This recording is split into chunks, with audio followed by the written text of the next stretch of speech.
Hello guys, this is Dark Fox Sage 2 and we are back with our new fanfic, which is What If Naruto Found His Soulmate in Ayame Part 1.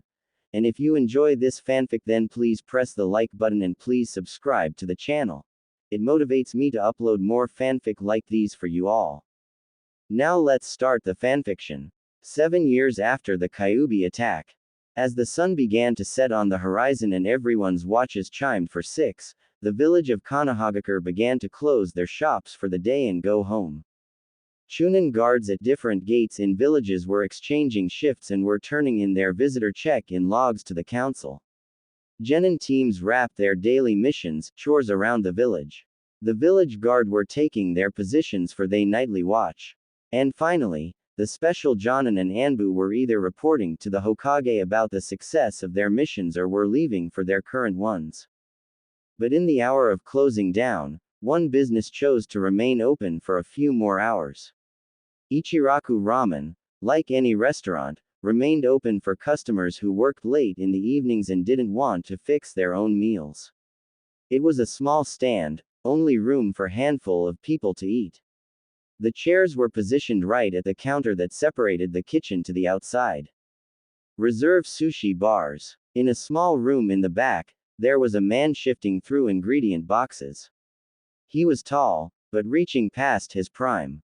The wrinkles around his face sagged due to the loose skin, making his eyes look like he was squinting. But they were more featured around his mouth, where he gave the impression he smiled a lot. In the front, wiping off the counter as another full customer left, was a girl around the age of 10.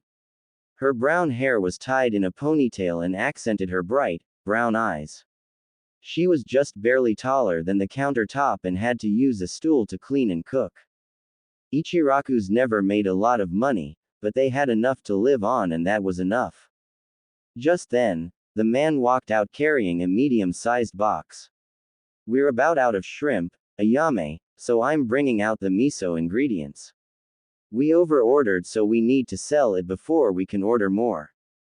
Okay, Dad. I'll put it as our special, Ayame said. She walked to a board that hung outside the shop and wrote the new price for miso ramen. She then walked back inside to serve a couple of chunins that were just getting off their shifts. Just a few blocks away from the shop, a young boy was walking to his apartment after his daily. He was skinny, too skinny for an average 7-year-old. It didn't help that his clothes were extremely baggy with holes and faded spots on them. His mop of blonde hair hung in spikes around his head, giving the impression he gave his own haircuts with a pair of safety scissors. On each side of his face were 3 marks that made him look like an overgrown cat. These marks were only a slight distraction to the boy's blue eyes. Eyes that hold an infinite amount of sadness and loneliness that only a few people noticed. The boy had just gotten his weekly allowance from one of the few people who cared about him, the Sandaime Hokage, leader and strongest shinobi of Konoha. Sarutobi Hiruzen. The Hokage had watched out for the boy for as long as he could remember. He often gave him the knowledge on how to be a true ninja when several of teachers at the academy wouldn't tell him. The pair would often go shopping together for groceries, spend time at the park, or would often just stay at the top of the Hokage Tower and watch the sunset. But today, the Hokage was busier than usual and couldn't accompany the boy on his grocery run. And whenever the boy would buy groceries alone, he would get charged more than the regular price. When he tried to point that out to the cashier, they would just throw him out of the store. It just wasn't the food stores. Many clothes stores would charge him more than the average price for a regular t-shirt and pants. Even if he was at a second-rate shop buying hand-me-downs. A few restaurants would charge him expensive prices for a simple meal or would simply ignore him until he left. Then there were the looks and whispers. Anywhere he went, he would often get dirty looks for just simply giving people a glance, or he would hear very bad things whispered and hushed about him that when he asked the Hokage what they meant, he would see the old man scowl and tell the boy that whatever they said was not true and the people were ignorant. The boy noticed that the one word they mentioned the most was demon. To top off his loneliness, the boy never had any friends. When he was done with his classes, he would often go to the park to try and play with the other kids. He was always encouraged by the Hokage to play with children his own age, but whenever he arrived, parents would immediately pick up the children and leave. A word was never spoken to him, just a cold glare and a hurried retreat. Furthermore, when there were children for him to play with, they would just turn away and tell him that he was a bad kid. That he was a negative influence on them because their parents said so. So there were often times he was sitting alone on a swing, just gazing out at children with their parents. But right now, he was walking home to an apartment that the Hokage was kind enough to provide him with. It was a little bit run down, but he appreciated it all the same. The Sandaime paid for all of his bills, so he never had to worry about getting a job. But there were times when his apartment door would be vandalized and he would have to pay to clean it up. On his way, he was trying to figure out how he was going to eat this week. His weekly allowance was enough, but once again, he was overcharged for the basic necessities. He didn't want to bother the Hokage any more than he had to. But he had to do something or else he would have to resort to digging out of dumpsters again. So he thought it was a miracle when he saw a sign outside of a small ramen stand with curtains covering the entrance. It read, "Miso Special. 2 for the price of 1. He always knew ramen was cheap, but was always discouraged for eating it. The Sandaime said it was unhealthy for him. But with this new price, he could almost get a full meal's worth of food. The boy cautiously walked up to the stand, memories of previous restaurant and food stand visits flashing through his mind. He raised the curtains and peeked into the stand. He saw only 4 people. 2 Chunin guards sitting at the counter and a young girl and old man working behind the counter. The old man noticed the boy's movement and smiled at his new customer. "Hello. Welcome to Ichiraku's ramen shop. How can I help you?" The boy timidly walked up to one of the chairs, gazing around as he moved. "I saw your special outside. Can I have a couple of bowls?" The boy asked as he sat down. "Coming right up," the old man said and turned to his daughter. "Ayame, serve up 2 bowls of miso for our young friend here." "Sure thing, Dad," said Ayame. She turned to the stove and began to boil a fresh batch of noodles. The boy followed her movements, a light blush rising on his cheeks. The man saw his blush and smirked. Through the years of his life, he could always spot a crush. And he could tell this young boy was smitten with his daughter. He leaned against the counter as his daughter cooked. "My name is Tuki. What's yours?" The boy was about to answer when a voice coughed, "Demon." Tuki saw the boy's eyes falter and look the ground. He then turned to other side of the counter to see one of the Chunin snickering. "I don't appreciate any kind talk that discriminates my customers. Especially kids," Tuki said hotly. "Hire local nannies." "That isn't a kid," replied one of the Chunins. "He's just trash. Scum. A demon," finished his friend. Tuki heard the boy sniffle and felt his anger rise even more. 2 grown men, ninjas nonetheless, were picking on and degrading a child. "You call yourselves men. You're belittling a boy who has done nothing to deserve it," he yelled. "Boy, this isn't a boy, he's AD." The Chunin was cut off by a loud thunk on the counter in front of him. He looked down to see a giant butcher knife halfway into the wood, right between his fingers. He then shakily looked across the counter to see Ayame, perched on her box, and holding on to the handle of the knife. Her eyes had a look of unmatched fury for a 10-year-old. "If you say the D word one more time, next time, I won't miss," Ayame gritted through her teeth. The Chunins looked scared for a moment, before scoffing and standing up from their seats. "Let's get out of here. This place is good enough if they're going to serve him." The 2 left and everyone heard them chuckling. Ayame sighed and pulled the knife from the counter. "They didn't pay, Dad." Tuki was about to assure her it was okay when he heard coins clattering the counter. He turned to see the boy emptying his frog wallet of all the coins it had. He shook a couple of times, then groaned. I'm sorry. They didn't pay because of me. I'll pay for them, so no harm done. Tyuki felt his heart tug at the boy's nobility. The boy did not say one word in the past few minutes as he was degraded by those two cowards, yet he was willing to pay their fees because he believed it was his fault. He walked up to the boy and pushed his coins back to the boy. Keep your change, son. What happened just now was not your fault and you shouldn't feel responsible for something you have no control over. The boy sniffed and looked back down at the counter. A few moments later, he slowly gathered up his coins and put them back into his wallet. Then sat down and waited for his meal. A few moments later, Ayame placed 2 bowls of ramen in front of the boy. He picked a couple of chopsticks, broke them, then slowly begun to eat. The 2 behind the counter just watched him, both feeling terrible for what just happened. You never did tell me what your name is, son. Tyuki asked. The boy took his time swallowing before he answered. Uzumaki Naruto. Tyuki didn't even blink. He knew who the boy was the moment he walked into his stand.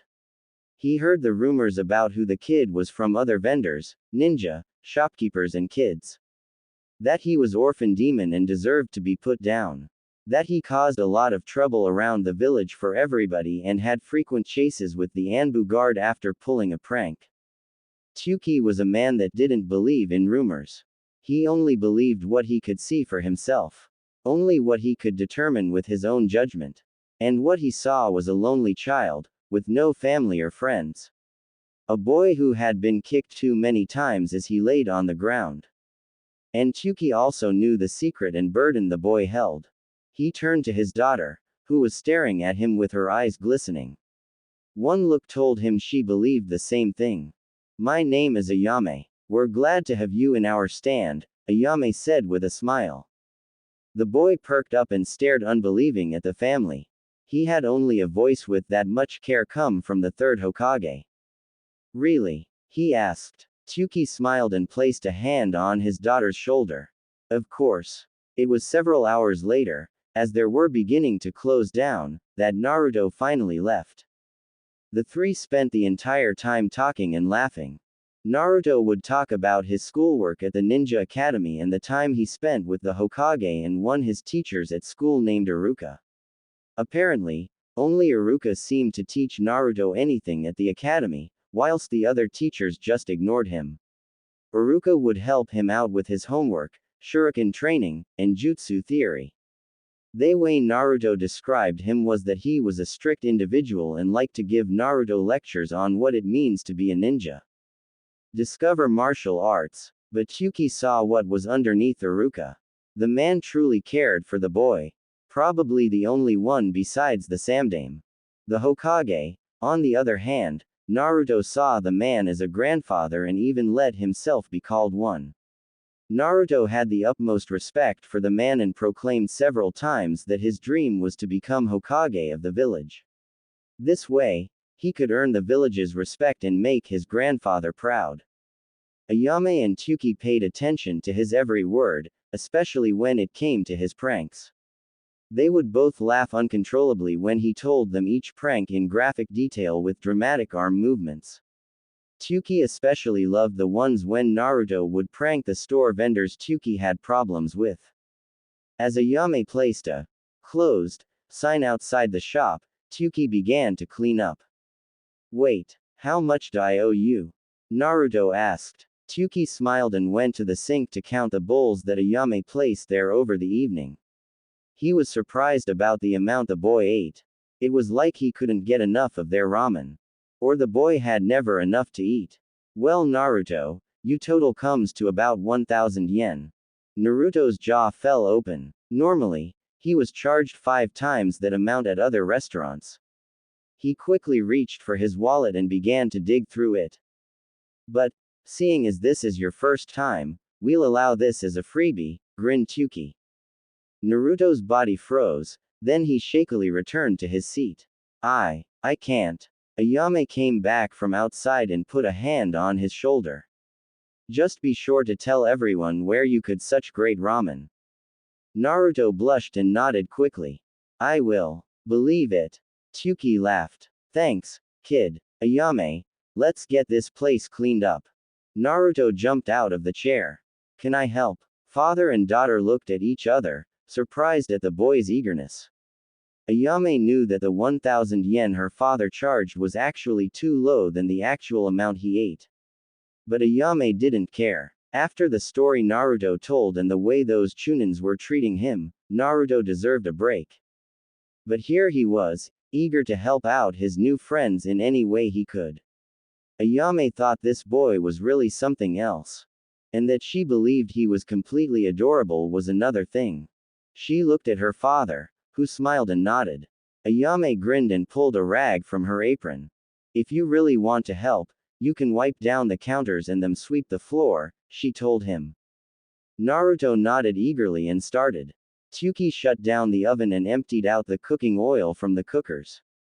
Ayame packed up what ingredients they had and put them in a refrigerator in the back room. In no time at all, the stand was clean. The trio stepped out of the small building and Tyuki reached at the top of the stand's opening. He pulled down a metal shutter and locked it at the bottom. Well, this is where we part ways, Tyuki announced. He turned to Naruto. Which way are you going? That way, said the blonde. Tyuki frowned. The direction Naruto pointed led to the bad district of the city, where the red light district was. Tyuki learned to always avoid that area and told Ayame not to get within a quarter of a mile of that place or else he would ground her for life. Be careful, okay Naruto? Tyuki asked. Always. Naruto grinned. But then he looked away. What's wrong? Ayame asked. It was a few moments of silence before the blonde finally answered. Is it okay if I come by tomorrow? Naruto whispered. Of course, said Ayame. Dad and I will always welcome you to our stand, Ayame said cheerfully. Tyuki smiled. She took the words right out of his mouth. Naruto looked up. Thank you, he said. If it wasn't for the street light, the two would have noticed the tears falling from his eyes. Is something wrong, son? Tyuki asked as he knelt down to look the boy in the eye. It's just that, besides the Hokage, you two are the first to ever show me any kind of kindness. Why? Tyuki sighed. Naruto. Never believe anything you hear from the villagers. They just believe only what they hear from others. They had never took the time to see what you really are. Naruto looked up from his feet. What? A child, a ninja, and the future Hokage. Hire local nannies. Naruto's bottom lip quivered as he jumped into Tyuki's arms and hugged the old cook. Tyuki hugged him back. Ayame soon joined in as she hugged Naruto from behind. The only sound was on the dark and empty streets was Naruto's quiet sobs. The three stood there for nearly 5 minutes before Tyuki finally pushed Naruto away and held him at arm's length. Feel better? Naruto sniffed, rubbed his nose with his sleeve, and nodded. He then tried to move, but noticed Ayame still held him from behind. Her father noticed she had a few tears in her eyes as well. Ready to go, Ayame? Tyuki asked. One moment, Dad, Ayame said. She let go of Naruto and faced him at the front. When you become Hokage, you better still come and visit us, no matter how busy you become in the office. Naruto laughed. Kami couldn't keep me away from your shop. Good. Because I don't want my future husband to spend his time cooped up in a stuffy office, she said defiantly and kissed him on the cheek. Tyuki almost had to stuff his fist in his mouth to keep from laughing out loud at Naruto's beet red face. See you tomorrow, Ayame said cheerfully and walked away. Bye, Naruto, Tyuki chuckled at the still frozen blonde and followed his daughter down the street. Naruto watched them fade into the dark. When he couldn't see them anymore, he turned and walked to his apartment. The smile on his face was brighter than the street lights. About a mile away, in an office at the top of the Hokage Tower, sat the third Hokage himself. He felt really guilty about leaving Naruto to leave shopping to himself, but he had several meetings today, one of them with the fire daimyo himself. When it was over and the paperwork still piled high, he decided to check on him with his crystal ball. Expecting the boy to be at his apartment, he was surprised to find the boy at a ramen stand speaking with the owner and his daughter. He smiled as he could see Naruto talking cheerfully with the two cooks.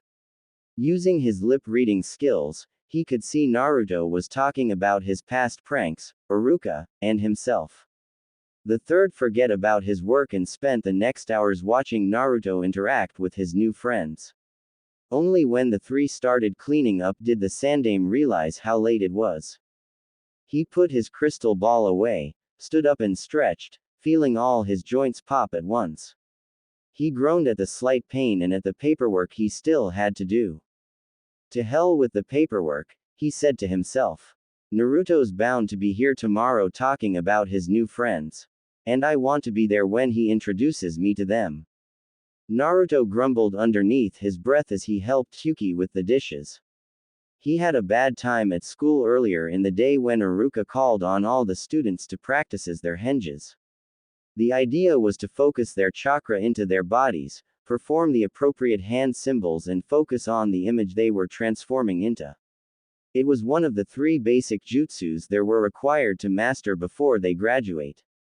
However, Naruto would always have trouble when he performed any kind of jutsu. He would spend hours meditating so he could properly clear his mind and focus on the image he wanted to transform into. But when he would try to perform the jutsu, the henge would backfire and look like a deformed monstrosity of the original image. Naruto was berated by Iruka earlier today for screwing up the image. At first, he laughed it off and told everyone it was a joke. He only humiliated himself further when it backfired once again. Naruto swore lightly and placed a clean bowl on the drying rack, only for it to clatter loudly on the countertop. Tyuki turned around from balancing his records to turn to his favorite customer. What's wrong? Naruto sighed and dried his hands with a towel. Nothing, Pops.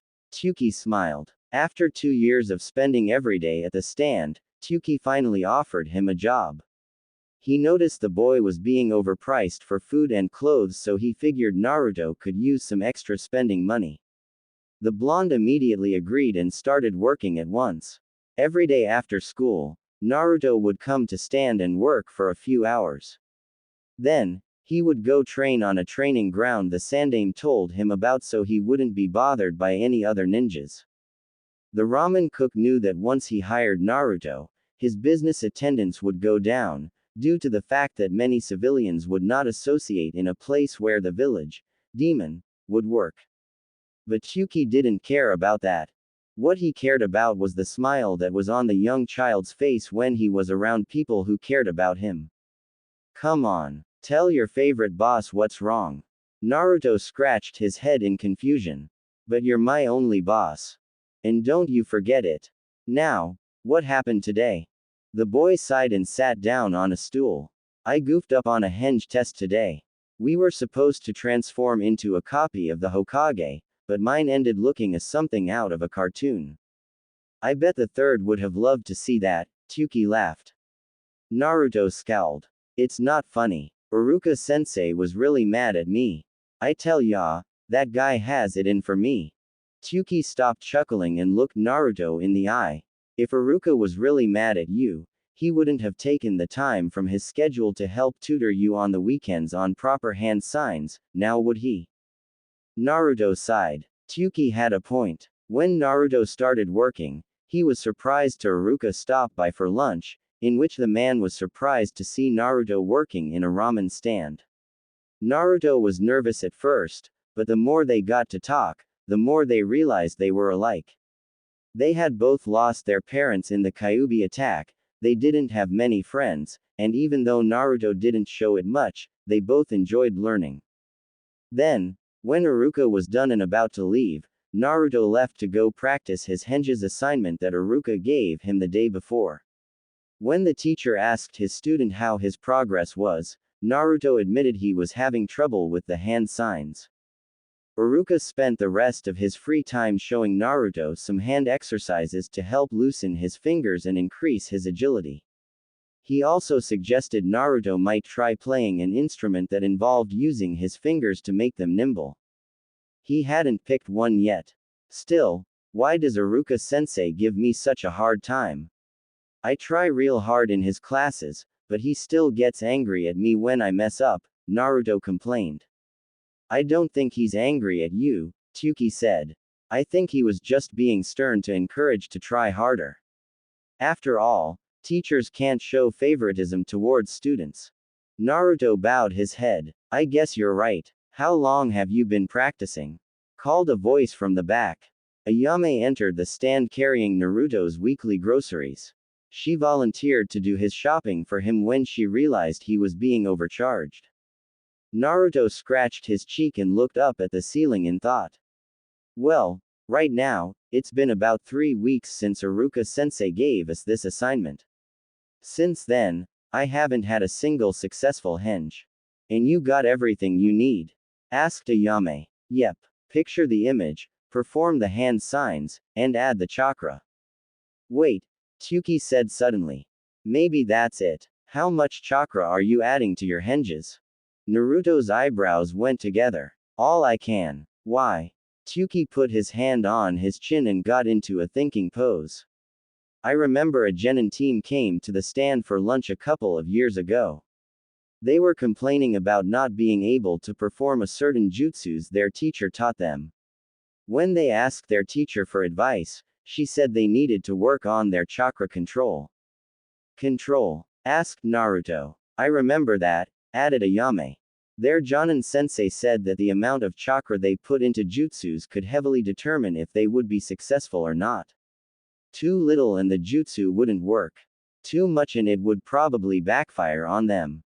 Naruto's face strained as he tried to put the pieces together. So, you're saying I'm using too much chakra? Tsuki nodded. It's a possibility. So how do I learn to control my chakra? The Jonin didn't say. However, I do remember several chunin talk about an exercise called tree walking a lot. That may be one of them. Naruto's eyes brightened, then began looking around. I'm done with the dishes, Pops. I just remembered that I forgot my homework back at the academy. Can I? Yes, you can go ask Iruka how tree walking works, Tsuki chuckled. In a flash, Naruto hopped over the counter and took off down the street. Flashback over. As Naruto put the final touches on the Yondaime's head, he thought back to that day he really did know that Iruka-sensei did care about Naruto. When he busted through the door, he caught his teacher grading papers, which all of them went flying. When Iruka asked what Naruto wanted, he was very surprised that Naruto wanted to learn tree walking. It was too advanced of an exercise for an academy student. But when Naruto explained why his henges weren't working, Iruka could see the logic in the boy's theory. The teacher smiled and began to teach Naruto how tree walking worked. That's what technique Naruto was using now. It wasn't just trees. Naruto learned that he could stick to pretty much anything if applied chakra to the soles of his feet. It was a lot safer than swinging from a rope. Ever since then, Iruka would come by the stand at least twice a week to eat and visit with Naruto. Outside the classroom, Naruto realized that Iruka had become an older brother to him. With a wave of his brush, he put the final touches on the Hokage monument. The cries of the villagers became more outraged as he began walking to the top. Losers. You don't have what it takes to do something like this. He yelled as he cheerfully waved at the villagers. His role as an outcast had not changed in the past 6 years. He was still overcharged for groceries, ninja tools, and clothes. In fact, he was wearing a cheap 2-piece orange jumpsuit that he got from a throwaway sale last year. Tsuki and Ayame once took him shopping for clothes last month for the first time, but they just received the same treat as he did. The closest people he had to a family were kicked out of the store just for being with him. So he decided to send the village a message. That one day, he will become Hokage and the villagers will begin to respect him. That one day, his face will be carved into the mountain. Then, he suddenly got a brilliant idea. Lord Hokage, it's terrible. The Sandaime sighed, but did not turn away from the painting he was working on. What has Naruto done now? The Chunin was stood in shock at the Hokage's correct question. How did you know, sir? Because I recognize that tone when that boy's done something, said the third. And that tone the guy uses always makes him sound like a whiny little bitch. So what's the boy done? He's decorating the Hokage moment, sir. With paint, said the Chunin. Let's go see then, sighed the Hokage as he grabbed his hat. He kept the brim down over his face so the Chunin wouldn't see the smirk on his face. I can't wait to see what he's done now. It's going to be good. The horror. This is the final straw, said the Chunin as followed his leader to the roof. When two got to the top of the tower, Naruto had just added his final mark to the mountain.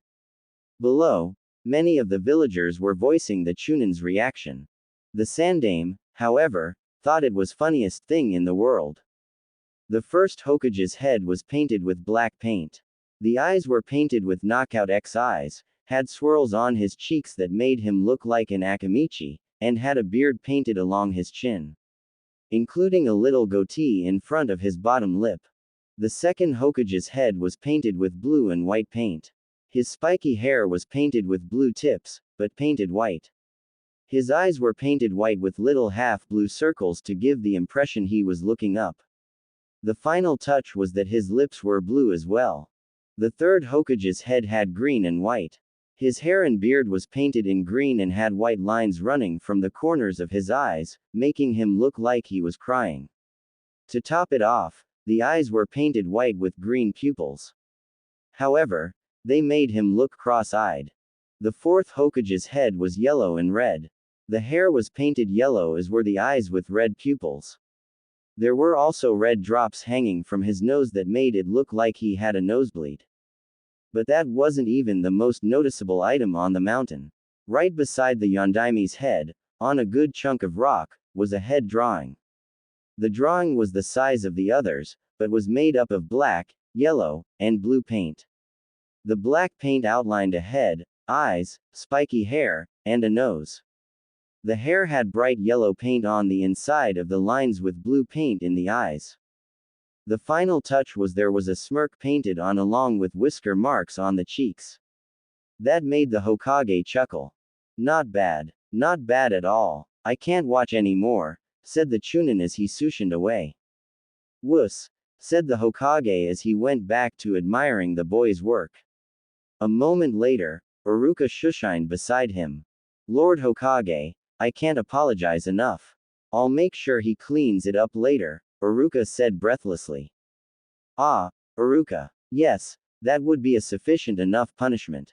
But before you take him back to class, I have a couple of questions to ask. Yes, Lord. First, how does his head look on the monument? Iruka was speechless for a moment. Then, a smile spread across his face. Like it belongs up there, Iruka answered. Good. Next question. My eyes are not that crooked, are they? Ah, come on. You've got admit it was a nice touch. Naruto complained to his sensei. Currently, the young ninja was tied up on the floor of his academy classroom. Naruto, you can't keep screwing around like this. Your graduation ceremony is tomorrow and you have yet to make a successful henge, kawarmi, or clone jutsu. You've failed the last 2 years here, so it's time for you to grow up. Naruto scoffed and turned his head away. The times he failed was not his fault. A tick mark appeared above Iruka's head as he spun towards his class. Fine. Since Naruto doesn't seem to care, we'll be reviewing the henge transformation. Everyone in the class groaned. A few even threw papers and pencils at Naruto. One by one, Naruto's classmates walked to the front of the class to perform a henge of their teacher. So far, each one had been success. All right, Naruto, it's your turn, Iruka said. Naruto tried to hide a grin on his face as was about to bust out his new secret weapon. He focused his chakra into his hand signs and focused on the mental image. Transform, he yelled. There was a puff of smoke, which quickly cleared. And Iruka felt his jaw drop. Standing in front of him was a perfect copy of himself. What do you think, Iruka-sensei? Said Naruto in an exact copy of Iruka's voice. Wow, Naruto. This is your first time I ever seen you do a perfect henge. Great. Now watch this one. Naruto put his hands together again. There was another puff of smoke and Aruka's eyes widened in surprise. Standing in front of him was a buxom blonde girl, completely naked with only pink smoke covering her most private parts. She smiled coyly at Aruka and gave him a wink. That was enough to shut down Aruka's brain and cause him to blow back with a nosebleed. Another puff of smoke and Naruto was on ground, normal and laughing his ass off. What did you think of my sexy jutsu, Aruka-sensei? Despite the amount of blood he lost, Aruka was back on his feet with plugs in his nose. Cut the tricks. This is your last warning. Later that day, Naruto and Aruka were on top of the Hokage monument. Aruka pushed a bucket, several rags, a mop, and a brush into Naruto's hands. You're not leaving until every scrap of paint is cleaned off this monument, said Aruka.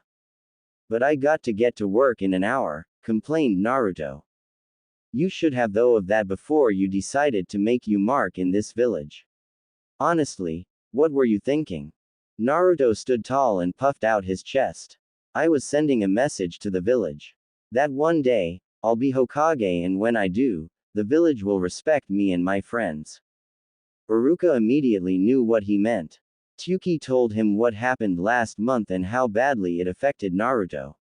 There was a sudden drop in his grades and he spent most of the time with a scowl on his face and just staring off into space. Naruto, that wasn't your fault, Aruka said. Why, though? Naruto asked. Why is it they hate me, Nisan? Big brother. That's what Naruto called Aruka when there was no people around.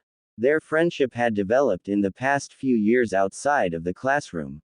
Aruka had become one of the few people that Naruto trusted. Don't listen to them, Naruto. You have never done anything to deserve their hatred, said Aruka. He put a hand on his little brother's shoulders. You are who you are. Don't ever stop believing that. The blonde smiled. Thanks, Nisan. Aruka grinned. Good. Now get to work. Aruka then sat down and pulled a book from his pocket. If you are correct, you know only got 55 minutes before you have to go to work. Naruto stood there for a moment with his mouth agape. He then shook his head. Jerk. About an hour and a half later, Naruto was walking down the street while rubbing his sore shoulder. It was the late afternoon and the shops around him were preparing to close down. All around him, people were finishing up their shopping and walking home.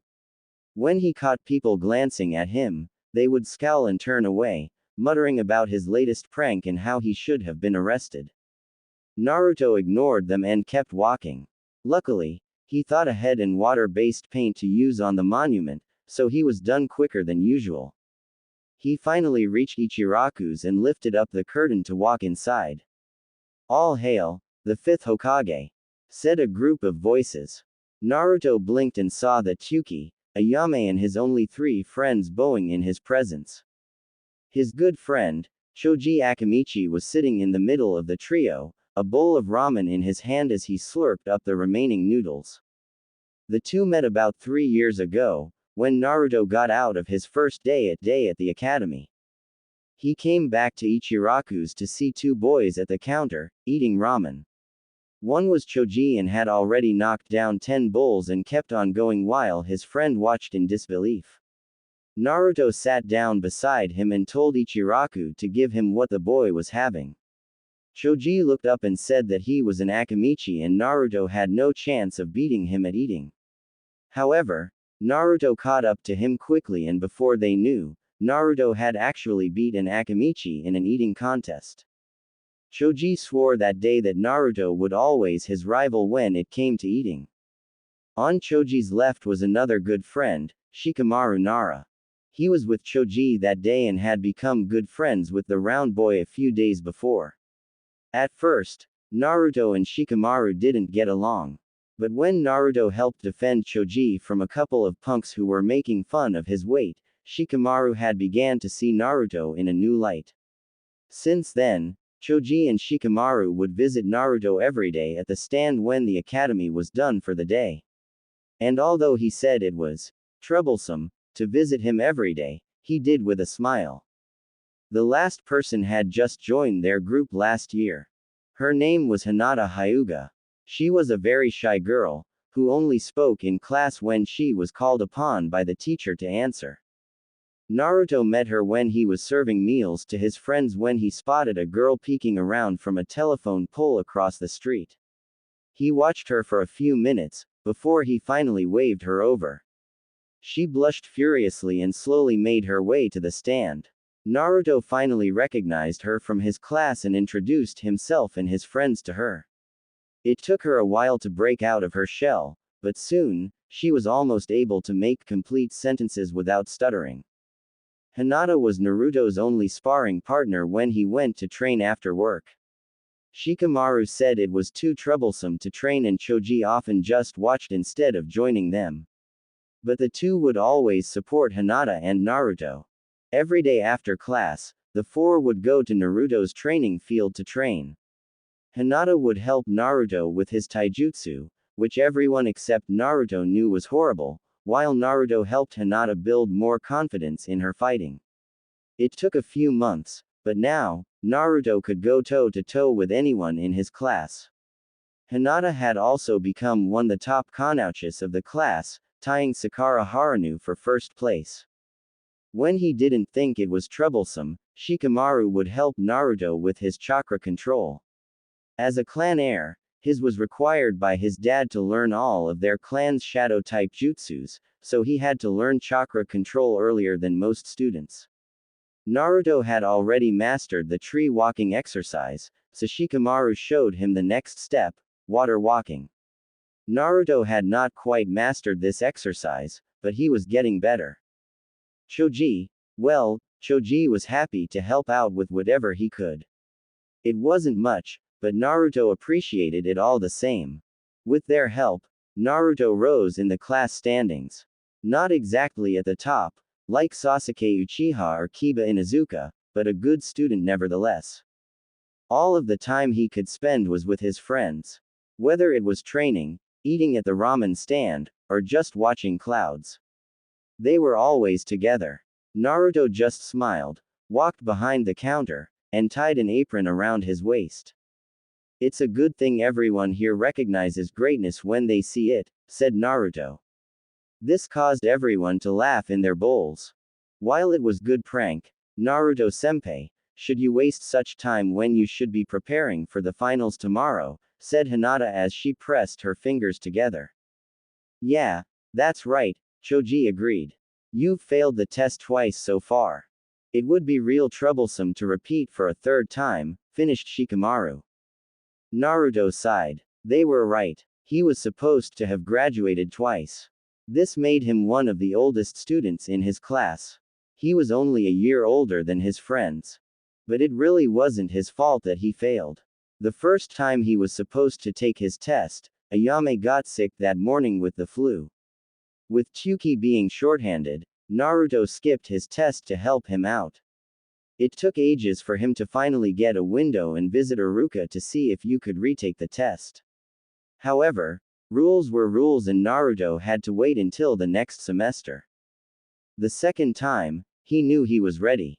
He spent the whole week training, studying, and practicing for the test. But, by some accident or not, on the day of the test, Ochiraku's stand was damaged by a fire. When he arrived for breakfast, he saw Tsuki and Ayame standing in the streets beside a blackened, smoking stand while Anbu searched for the cause.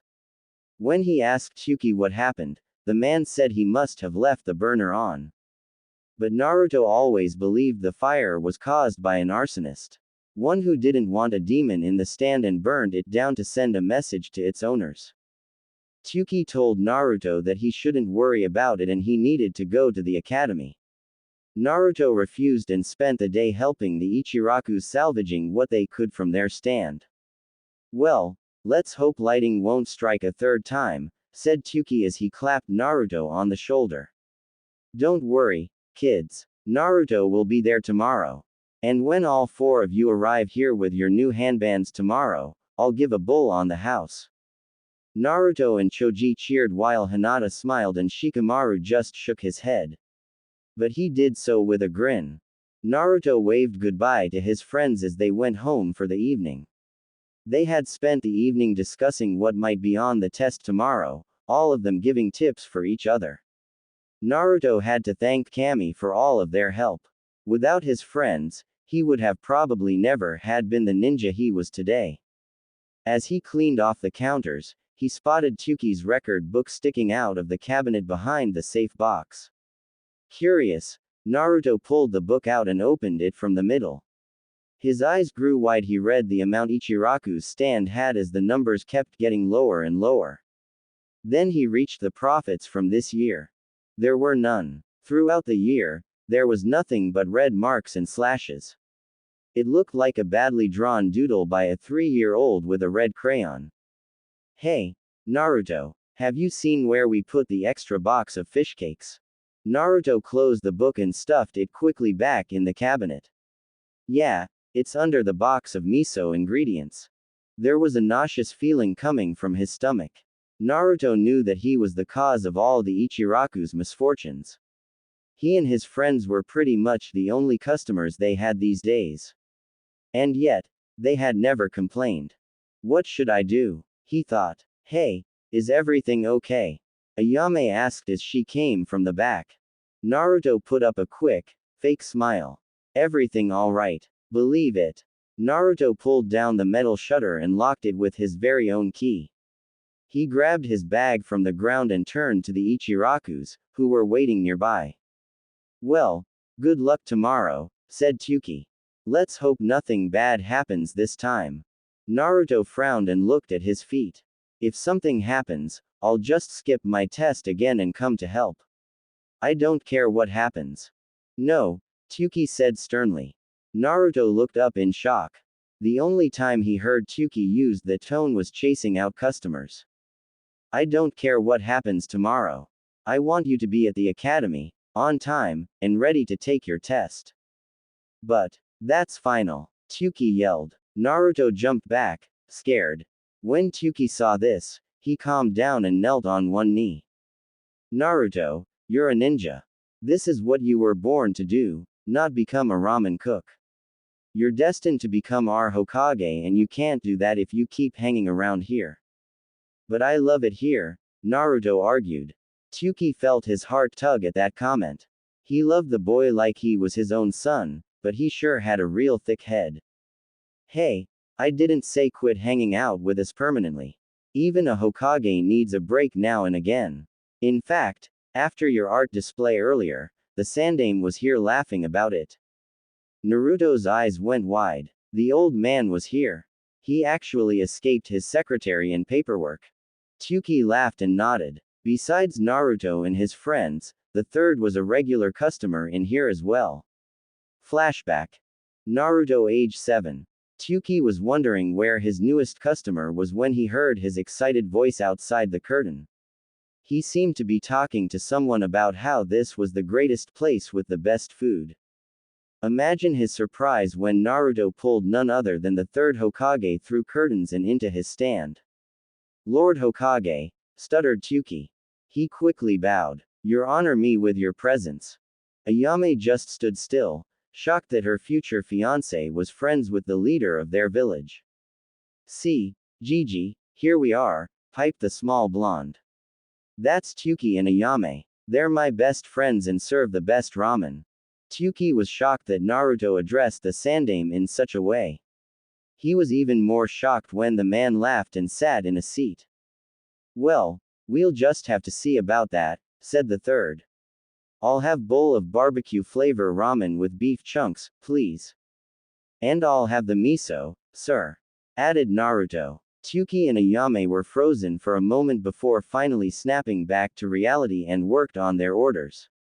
When they were finished cooking, Tuki pushed the bowls forward with shaky hands. After a while though, the Ichirakus began to relax and laugh along with the Naruto and the Sandaime. Naruto went on and on about how mad his teacher was when he pulled the old snakes in a drawer trick in class today. Instead of berating the boy for his mischief, the Hokage chuckled at the antics the boy was making. Then, the Hokage wowed all three of them with his stories about his past battles during the ninja wars. All this time, Naruto knew what a great ninja the Hokage was, but it never ceased to amaze him how strong his idol could be. When they finished, the Hokage pushed his bowl back and fished some money out of his pocket. Naruto, why don't you and your friend Ayame go get some ice cream? Naruto brightened and grabbed the money from his hand. Sure thing, Gigi. Come on, Ayame. Ayame looked at her father, who smiled and nodded. She pulled off her apron and followed Naruto out into the street, where the duo broke off into a run to the stand just a few blocks down. When they were gone, the smile left the Sandame's face. He turned to Tuki with a calculating look. Why are you helping him? Asked the third. You know what he contains, don't you?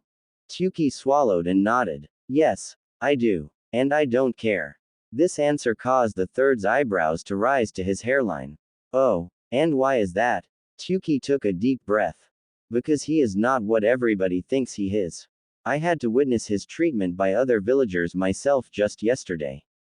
In my very own stand, nonetheless. And when I looked at Naruto, I didn't see a demon as the villagers called him. I saw a boy with no friends or family. A boy that has been an outcast for something he never did. Just a child, no demon.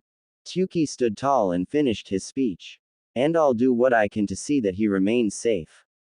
For several long minutes, the third just started unblinkly at Tuki. Then, a smile blossomed over the old man's face and a single tear rolled down his eye. For the longest time, I've tried everything I can to keep Naruto safe and happy. But no matter how hard I try, something keeps hammering him down. Now, I've seen that Naruto has made more friends by just being himself. The Hokage slid out of his chair and bowed to Tuki. Thank you for being his friend. Tuki's jaw dropped. Here, the strongest ninja in Konoha, was bowing to him, a ramen cook. Please, Hokage-sama, there's no need to. The Sandame chuckled and sat back down. We're friends now, Tuki. Hiruzen will be okay. Just as long as it's here. Before Tuki could say anything, Naruto and Ayame just returned. Hey, Gigi, so how did you like the ramen? Naruto asked. His mouth was smeared from the chocolate ice cream bar in his hand. It was great, Naruto. I'm going to have to come back here more often, smiled the third. But sadly, I must go face my greatest enemy. Naruto's eyes lit up and began to hop up and down. You're going to fight, Gigi. Who? Some warlord or evil emperor? The third smiled. Yep. Paperwork. Flashback ends. With running a stand full-time, the third had become one of Tuki's only friends. It seems the stand was the key to all of the building friendships when Naruto was involved. Yes, the third was here. And he wants you to pass even more than I do, Tuki said. Really? Naruto asked. Yes. He said he really needed someone to take over being Hokage and deal with all the paperwork he's got. Naruto tried to scowl and smile at the same time, causing Tuki to laugh and ruffle the boy's hair. Well, I better get going. Good luck tomorrow, Tuki said as he walked away. Naruto waved the old man and walked up to Ayame. The girl had blossomed into a very beautiful young woman. Her hair had grown out longer and was still tied in a ponytail. She had grown taller as well. At 16, she stood a head higher than Naruto, who at 13, had not hit his growth spurt yet. When they were younger, the two were always together. Any day off they had immediately was spent at the park, playing on the playground equipment or eating ice cream on a park bench. Since the day the Sandame came to the stand, the two would always order a few ice cream bars on Sunday after work. The other kids avoided them, but Naruto didn't mind that anymore. He had someone to play with and that was better than anything. One of the games they played was the marriage game. Ayame always pretended that Naruto was her husband and swore every time they played that when they were older, they would get married for real. But as they got older, Ayame hit puberty and got the attention of other boys her own age. They would flirt with her while Naruto was at the academy and ask her on dates. She would sometimes oblige and spend her weekend nights on dates to the movies and other eateries besides a ramen stand. Naruto grew with Ayame and knew there would be an age difference between the two. Since Naruto had no parents, Tsuki gave him the talk, embarrassingly, and Naruto understood that Ayame was just growing up. But that didn't stop him from keeping an eye on her from the shadows. And with the lectures Iruka gave them in class, he understood that the life of a shinobi was a perilous one and took a toll on the spouses. One of the hardest things in life was to open a letter delivered by a courier ninja telling you your husband or wife died in the line of duty. Naruto would never put Ayame in that position. She deserved to grow old and happy with a civilian, not lose sleep wondering if her husband was ever going to come home. But there would always be a part of him that will love her. No matter what happened. Good luck tomorrow, Naru-kun. Be sure to stop by tomorrow before you go to the academy, Ayame said. I will, Aya-chan, replied Naruto. You and Pops are going to come to my graduation tomorrow if I pass, right? When you pass, I have no doubt in my mind you're going to pass tomorrow.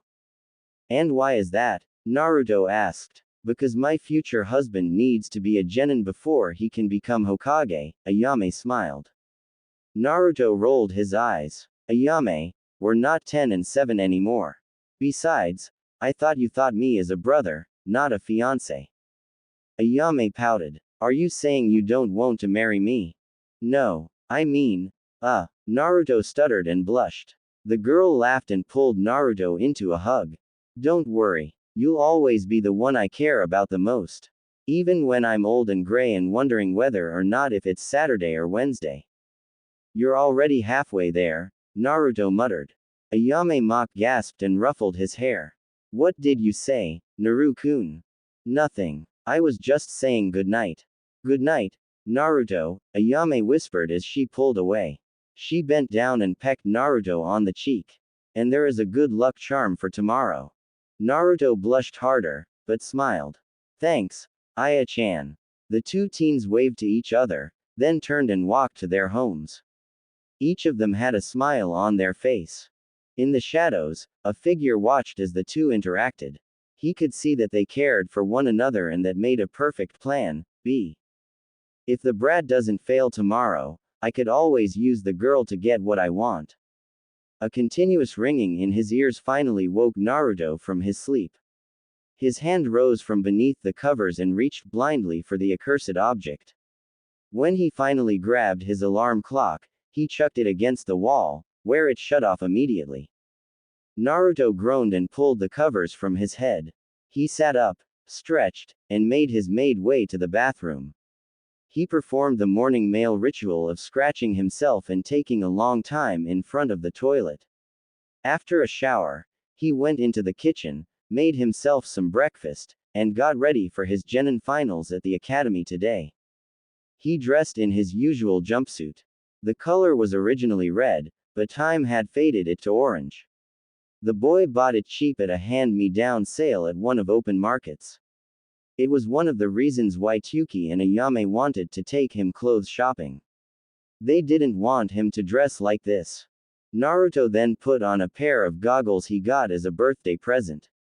It is originally a gag gift, due to an incident a few years ago when he was in the kitchen, experimenting with ingredients to create a new flavor. The whole thing blew up in his face. The Ichirakus thought it was hilarious and bought him the goggles to give him a mad, scientist look when experimenting. But he carried it with him at all times. He then strapped on his sandals, shuriken holder, and orange wristbands. Unlike his clothes and pretty much anything else he owned, these were brand new. They were gifts from his friends when he started his final year at the academy. When his friends saw the state of his equipment, they all pooled their money together and bought him new ones as a good luck gift. Naruto finished getting dressed and walked out of his apartment. He locked his door and smiled. Look out, world. Naruto Uzumaki is coming for ya. He ran down the stairs and towards the stand. As Naruto neared the ramen stand, he spotted his friends waiting inside. Yo! Naruto! Choji yelled as he spotted his friend running towards the stand. The chubby ninja was munching on a bag of chips. Dad told me to tell you he liked the Akamichi swirls on the first's face yesterday. That made the group chuckle.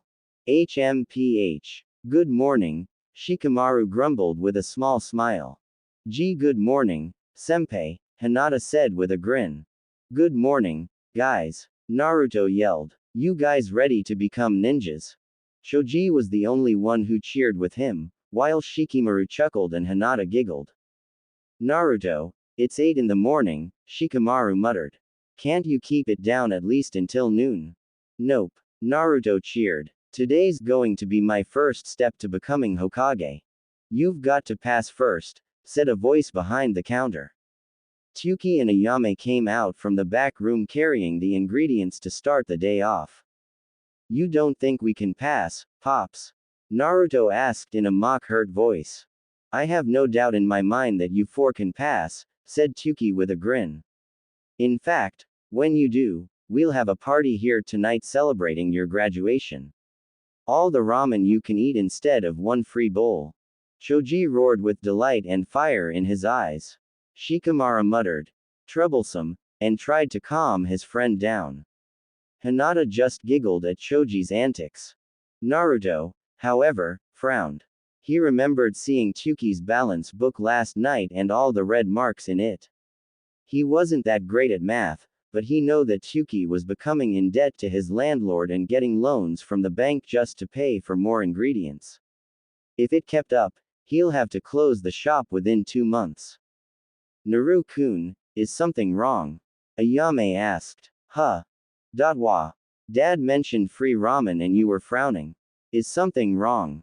Naruto shook his head and put a fake smile. There is absolutely nothing wrong with free ramen. Tuki let out a breath. Good. I was beginning to wonder if someone replaced Naruto with a spy. Hey! Yelled Naruto, insulted. Everyone laughed. Then Tuki looked at his clock on the wall. You kids better get going, class will be starting soon. Gotcha, said Choji as finished his bag of barbecue chips. He jumped off the stool and began to walk towards the academy. Shikamaru stifled a yawn and followed. Hinata slid off the stool, bowed to the Ichirakus and followed Shikamaru. Naruto was about to leave himself when something grabbed his shoulder. He turned to see that Ayame had gone around the counter to see him. Good luck today, Naru-kun, she said as she hugged him. Tuki had, mysteriously, gone back into the back room.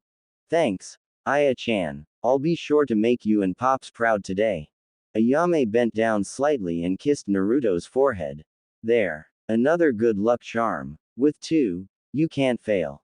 Naruto grinned. I won't fail. Believe it. He turned and shot down the street to catch up with his friends.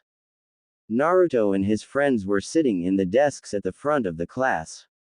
While they waited for their teachers to arrive, Naruto and Hinata were discussing what they were going to be tested on along with Choji, who munched on another bag of chips. Shikamaru, was catching up on his sleep. Everyone quieted down when Iruka and Mizuki walked in. All right, class. Today is the day, Iruka announced. We've already tested your field ninja skills throughout the semester and everyone here has passed. Now, me and Mizuki will be testing your ninjutsu abilities, one-on-one. Naruto nodded, anxious to begin his test. After being absent for the last 2, he couldn't wait to get started. He knew he could take whatever his teachers could give him. When we call your name, you will proceed into the next room and perform your ninjutsu techniques there in front of your teachers.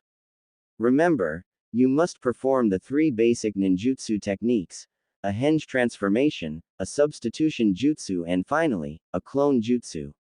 Good luck. First up, Shino Aburame. A tall boy with a high collar jacket, sunglasses and spiked hair silently stood up and made his way down the steps to his teacher. Naruto knew Shino was going to pass. As a heir to his clan, Shino was taught his clan's more advanced jutsus. He an above-average taijutsu fighter and could perform the basic ninjutsu. His main weapons were his family's kikia bugs, chakra-eating insects that live in the boy's body like a hive. Naruto never had any problems with Shino, but never took the time to talk with the boy either.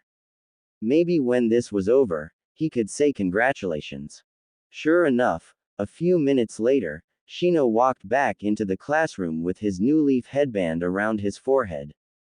Great job, Shino, Naruto said as he walked past him and his friends. Shino paused for a moment before nodding. Thank you. Good luck on your test as well. Naruto smiled and waited for the next name to be called, which happened to be Choji. Remember Choji, all the ramen you can eat if you pass, Naruto mentioned. I know, Choji said with fire in his eyes. The power of food will always prevail. Naruto and Hinata just laughed as he scared the daylights out of Iruka. A few minutes later, Choji came out with his headband around his head. This got him pats on the backs from the boys and a hug from Hinata. Next was Sakura Haruno. When her name was called, all she did was jump up and proclaim that true love will conquer all. Then she rubbed it in all the girls' faces that a certain boy will be hers. Frankly, Naruto couldn't understand why someone like her could be a ninja. Sure, she had book smarts, but it took more than that to become an excellent kunoichi. In fact, a lot of girls in the class were focused on only impressing their love interests instead of actually learning. Except Hinata, of course. It just proved that destiny must be up to something when the pink-haired girl walked back into the classroom with her headband tied where her ribbon used to be and a smug look on her face. Next was Hinata Hyuga, who froze when her name was called. Her friends were trying to help with her confidence problems and she was getting better, but there were times when she would hesitate in believing in her abilities. It wasn't helpful that her family didn't care about her either. Naruto, however, put a hand on her shoulder and told her to give it her best shot. Choji encouraged her as well while Shikamaru lifted his head up just enough to wish her luck. With that, Hinata took a deep breath and walked out of the room. Even though he tried to be strong for her, he couldn't help but bite his lip and tap his fingers on the desk. But that changed when Hinata walked back in with her headband around her neck and a smile on her face. Naruto got up and gave her a quick hug, then returned to his seat. He never noticed the blush on her face. Next was Kiba Inuzuka. The boy with the fur-lined hoodie jumped up and howled in anticipation. While some people had book smarts, Kiba had the athletic ability to make a great ninja. He was brash and wild in his techniques, but could think and strategize like any ninja. A member of the Inuzuka clan, he was capable of using a specially trained ninja hound called a ninken. His was a young pup with white fur named Akamaru. They duo dominated the training spars, only behind Sasuke Uchiha. And apparently only Kiba could understand him because the two would hold conversations when no one would have any idea what they were talking about. It was no surprise when he came back in with his new headband and a smirk. There were a few more students who passed during that time, but Naruto didn't know them well enough to really care. It wasn't until Iruka reached Shikamaru that he finally paid attention to the roll call. Naruto had to wake up the lazy genius for his turn. The boy got up and followed Iruka out of the room, muttering troublesome the entire way. Naruto wasn't worried about Shikamaru. Even though he didn't show it in class, Shikamaru had more talent than pretty much anyone in the class, possibly in Sasuke. The problem was that Shikamaru didn't really care. Naruto was surprised when the boy came back with the headband tied around his arm. When he rose an eyebrow at the boy, he just shrugged. Too troublesome to tie around my head, was the only thing Shikamaru said as he laid his head back down on the desk. Everything's too troublesome for you, Naruto said, causing everyone around him to laugh. There was another batch of students that went next that Naruto didn't know either because they treated him like everyone else or didn't even bother. But each one received their mark as well. Then came the kid was marked as the best in the class. When Sasuke Uchiha's name was called, all the girls in the class wished him good luck. He just ignored them and made his way to the next room. It surprised no one when he came out with his headband around his head. Show off, Naruto muttered. Hinata giggled. You're not mad because he's the top in his class, are you? No, it's that he's got the power to get any girl in the class, and yet, he just scoffs it off like he's king of the world. Why, if I had that power, You what, senpai? Hinata said with a hint of anger. Donate it to charity. He said meekly. Hinata punched him in the shoulder. Pig. Naruto Uzumaki, said Iruka to the class.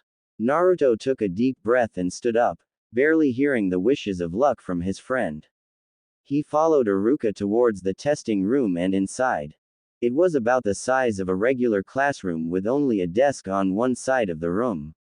Mizuki was already sitting down at one of the chairs while Iruka took the other one. Okay, Naruto, take a few breaths and begin whenever you are ready. The first jutsu I want you to perform is the transformation jutsu. I want you to henge into someone beside me or Mizuki. Then he scowled. And you know what henge is forbidden. Naruto nodded and put his hands together in the ram seal.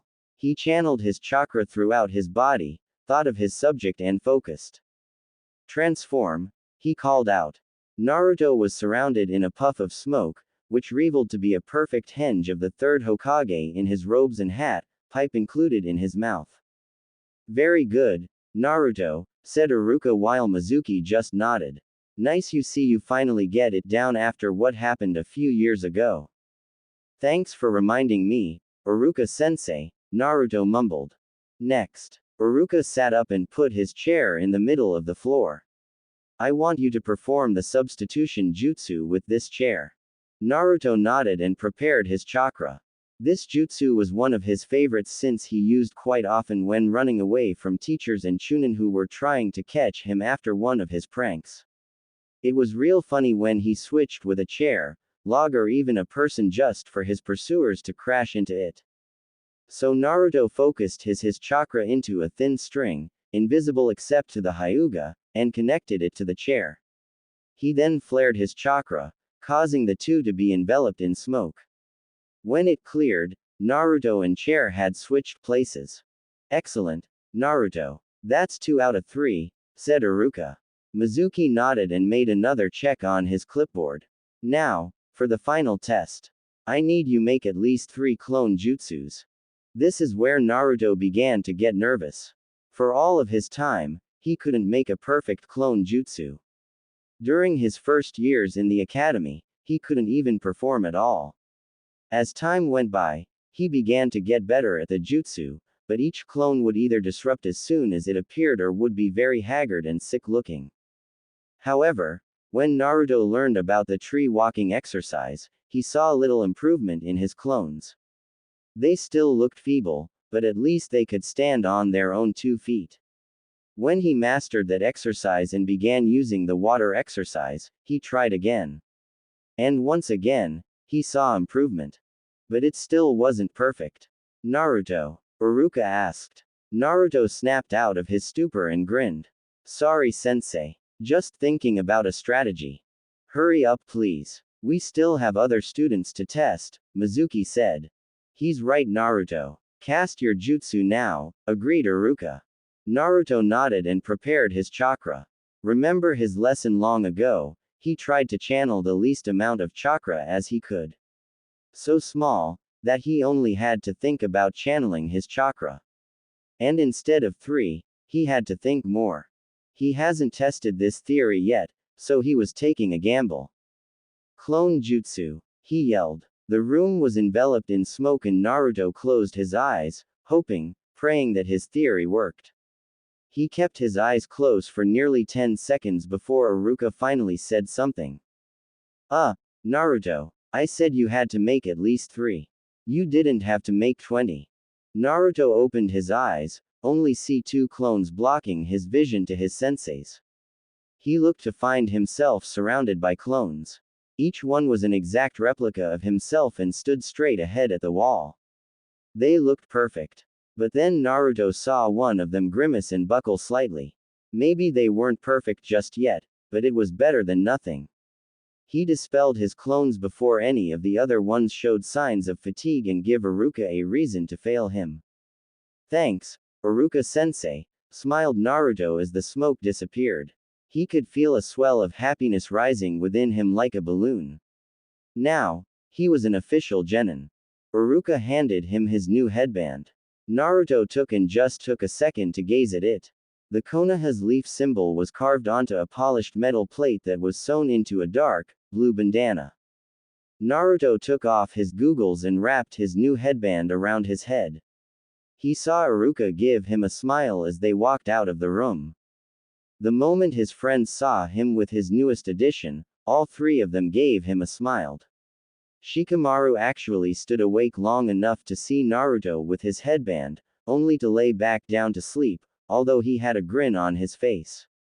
Hinata sprang up from her seat and gave her senpai a tight hug that nearly cut off his circulation. After she was done, Choji got around and put him in a headlock while giving him a noogie. Told you were going to do it, yelled Choji while he dug his knuckle into Naruto's head. Believe it, Naruto yelled as he tried to escape Choji's lock. All right, settle down, Iruka said. We still have a few more students to test, so please, return to your seats. The adrenaline coursing through Naruto's veins was enough to make him feel like he could take on an army of ninja, but he sat down. His foot kept tapping against the ground as each student went to the back and earned their headbands. Finally, the last student tested walked out of the room.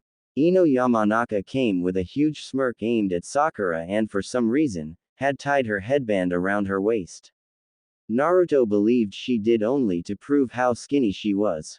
He always took her for one of those girls that only cared about what she looked like instead of how she looked. Iruka and Mizuki walked out the room with her and stood before the class. Congratulations, graduates. You have all earned to the right to be called ninjas of the leaf. You've become warriors to the village and its Hokage. Remember, you're adults now and as such, have hopefully matured enough to know that your life is going to be online every day, lectured Iruka. As ninjas, you must be prepared to face obstacle, no matter how impossible or dangerous, continued Mizuki. You never know when the village will call your service. One day, you might be training. The next, you may be facing an invasion, an army, or even demon. The whole class shuddered. Each one had heard the story about when the nine-tailed demon fox attacked Konoha 13 years ago. For no reason, the giant demon, one who could flatten mountains and create tidal waves, all by just waving its tails, appeared outside the village of Konoha. It tried to attack the village, but was held at the gates by Konoha ninjas. The fox proved to be too strong, killing dozens of ninjas. But what when all hope seemed lost, the fourth Hokage faced the demon in mortal combat. No one knows how, but the fourth was able to defeat the creature. However, it cost the man his life. Naruto had always wanted to be like that. To face hell itself for the sake of protecting all of those he loved. The fourth Hokage had been considered the greatest ninja that the world had ever seen and one that the world might not see again. That's what Naruto wanted to be. The most powerful Hokage in the world, just like the fourth. Now, Iruka said, breaking Naruto from his trance. We'll continue this next week when we put you in teams with Ujonin teachers. Right now, I believe your parents are waiting outside to wish you congratulations. The new genins cheered and got up to meet their parents. All except one, who slowly got up and followed his classmates out. In the hallway, the class turned left to go out the front while Naruto turned left to head out the back. Naruto's plan was to just head to Ichiraku's and wait for his friends to get done celebrating with their families. He doubted he could handle the whispers of the villagers as he walked past them. But he barely took 2 steps before a hand grabbed his shoulder. Naruto turned around to find Iruka with a confused look. Where are you going? Asked his teacher. You said everyone's families are waiting for them outside, said Naruto glumly. I don't exactly belong out there. Uruka put a hand on his brother's shoulder, causing the blonde to look up. But I think you'll find something just as good waiting for you out there. Naruto frowned, but turned around and headed back towards his classmates. He curious about what Uruka meant. A man was hoping across the rooftops to his previously planned location to lay his trap. Plan B, it is. Naruto walked out the front doors to see a crowd of parents praising their children for their accomplishments. He could feel his chest tighten in pain and jealousy at the love between family. It was the one thing he wanted, yet he had no one to share it with. Choji was standing with his parents, who were standing with the Nara and Yamanaka clans as well. Shikamaru was yawning while being berated by his mother for being lazy. His father, Shikaku, just stood by and watched a smirk. Inoichi, Ino's dad, was talking with his wife while Ino, their daughter, was missing. When the three clan leaders saw him, they waved. Naruto grinned and waved back. He always liked them. Since he was friends with their children, they treated him like anybody else. Shino was holding a quiet conversation with his parents, while Naruto noticed that his family was given a wide berth. It ticked him off that people were avoiding them just because of their jutsu styles. Personally, he saw nothing wrong with their clan's styles. They were normal like any other family. Kiba was boasting loudly about his tests being a walk in the park while his sister, Hana, smacked him in the back of the head. His mom, Sum, was laughing at her pup's antics and told Kiba that she would show him a new jutsu as a graduation present. Hinata was blushing slightly as she spoke with her father, Hiyashi.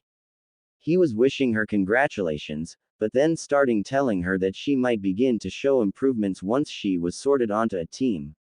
Naruto saw Hinata's face fell at that. Naruto almost growled. He and his friends spent nearly a year trying to get her confidence up and her father berates her. It really ticked him off. Since Sasuke was the only member of his clan left, he didn't have anybody to wish him congratulations. Well, except the girls who had a crush on him. In fact, they were still saying how cool he was as he tried to return back to his family's compound. Several girls trailed behind, including Sakura and the missing Ino.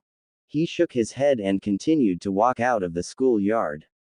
But he felt himself cringe at the words of others as he walked by.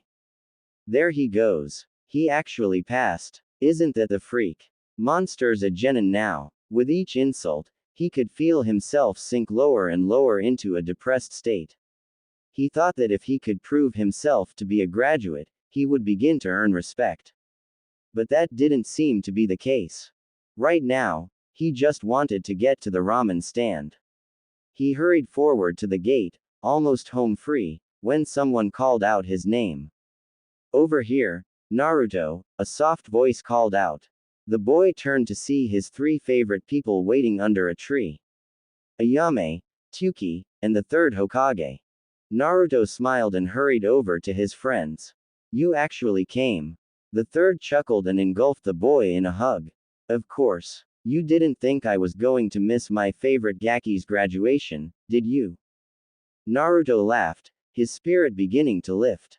Thanks, Gigi. It's only natural that you would show up to see the next Hokage graduate. The group laughed. Tsuki stepped forward and flicked his finger at Naruto's headband. I've always wanted to see that on your head. Now, I think my goals in life are now complete.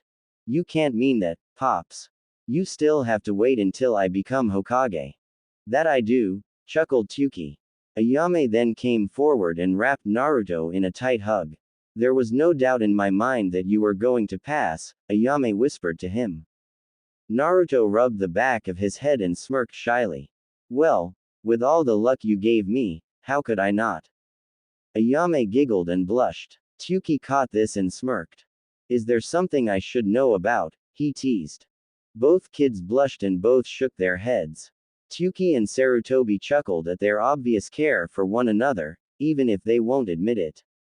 The third stopped first and turned towards the gate. Well, I better get back to the tower. I still need to finish my work. You'll be back at the stand later for ramen, right? Tyuki asked his friend. If I can, I'll try. The third walked to the gate, but then turned to Naruto. Can you walk with me? Sure, Gigi, said Naruto. He turned to his friends. I'll see you back at the stand. See you later, Naru-kun. Later. Squirt. Naruto turned and hurried to catch up with the third. As he left, Naruto's friends walked up to the Ichirakus. Where is Senpai going? Asked Hinata. The Hokage wanted to speak with him. He'll meet with us back at the stand later, said Ayame. What a drag, Shikamaru complained. Now we've got to wait on him. Come on, kids, Tyuki said. I'll serve you a couple of snacks before he gets back.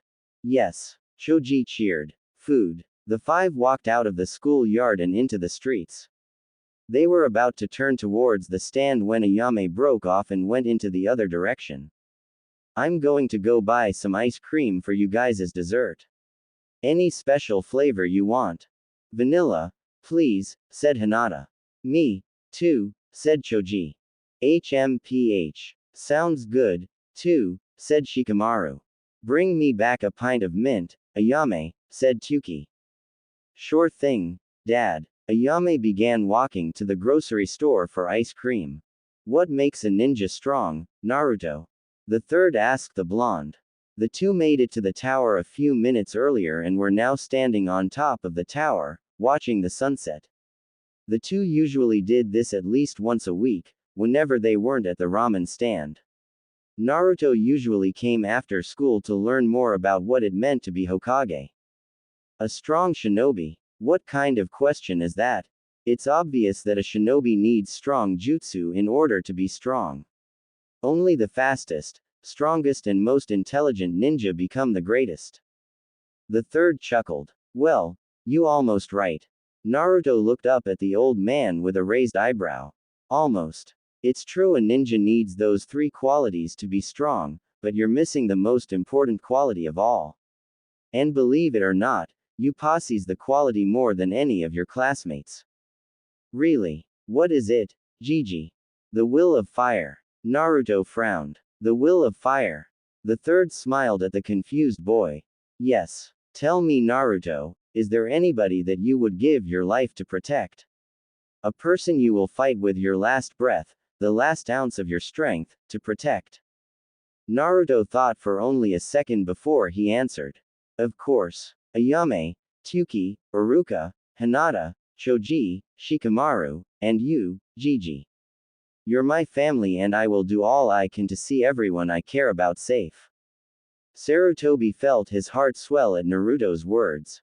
That Naruto is the will of fire. The heart and spirit to protect those who you care about. That's what the village means and the true meaning of being a shinobi. What about you, Gigi? What defines your will of fire? The Sandaime smiled and gazed out over the village. My will is to protect everyone in this village. Each man, woman, and child is like a family member to me and it's my duty to protect them. With my strength, heart, spirit, and will, I'll protect each villager with my life. That's what it means to be a shinobi. That's what it means to be Hokage. Naruto gazed in awe at the man he considered to be a grandfather. It just wasn't him, it was the whole village he cared about. I think I understand, said Naruto. But do I have the will to protect each villager who despise me with all their hearts? I'm glad to hear that, Naruto. Because tomorrow, I have a gift for you. A gift? Yes. I was promised to give a gift when you turned into a genin. A gift from your parents. Naruto felt himself stiffen. His parents? You knew my parents, Gigi. The Sandaime sighed and gazed at the boy with sad eyes. I know it's a bit of a shock, but yes, I did know your parents. I'm afraid due to certain circumstances, they had to be remained a secret from you. They were powerful and made a lot of enemies in different countries. If they knew you existed, you might not have lived to see today. Naruto didn't say anything. He was still in shock. He always thought that his parents just perished during the Kyuubi attack, seeing he was born on the day it happened. He never thought about asking anyone about his parents. He felt the Sandaime put a hand on his shoulder. I'm sorry I kept this from you. But when you find out tomorrow, you'll understand why I kept it from you. Okay, Gigi, Naruto said with some sadness in his voice. Naruto, are you going to be okay? The third asked with sorrow. To be honest, Naruto felt a little betrayed. The Hokage knew all this time who his parents were but didn't bother to tell him. But he knew the third had a good reason for not telling him. And if it was his parents' wish that he wouldn't know about them until he became a genin, there must be a good reason. Naruto smiled. I'll be fine, Gigi. In fact, I can't wait to find out about them. I'll see you bright and earlier tomorrow morning. The Sandaime was shocked about Naruto's sudden switch from depressed to happy. But he smiled. Great. Then I'll see you tomorrow then. Sorry, but with as much paperwork as I got, there is no way I'm going to be able to get some ramen with you and your friends tonight. It's alright. Goodbye. Naruto jumped from the building and ran down the side, using his tree walking experience to stick to the wall. When he reached the ground, he made a beeline for the stand. The third watched the boy's progress with a smile. When he was out of sight, the smile disappeared. I just hope you can handle the truth, Naruto.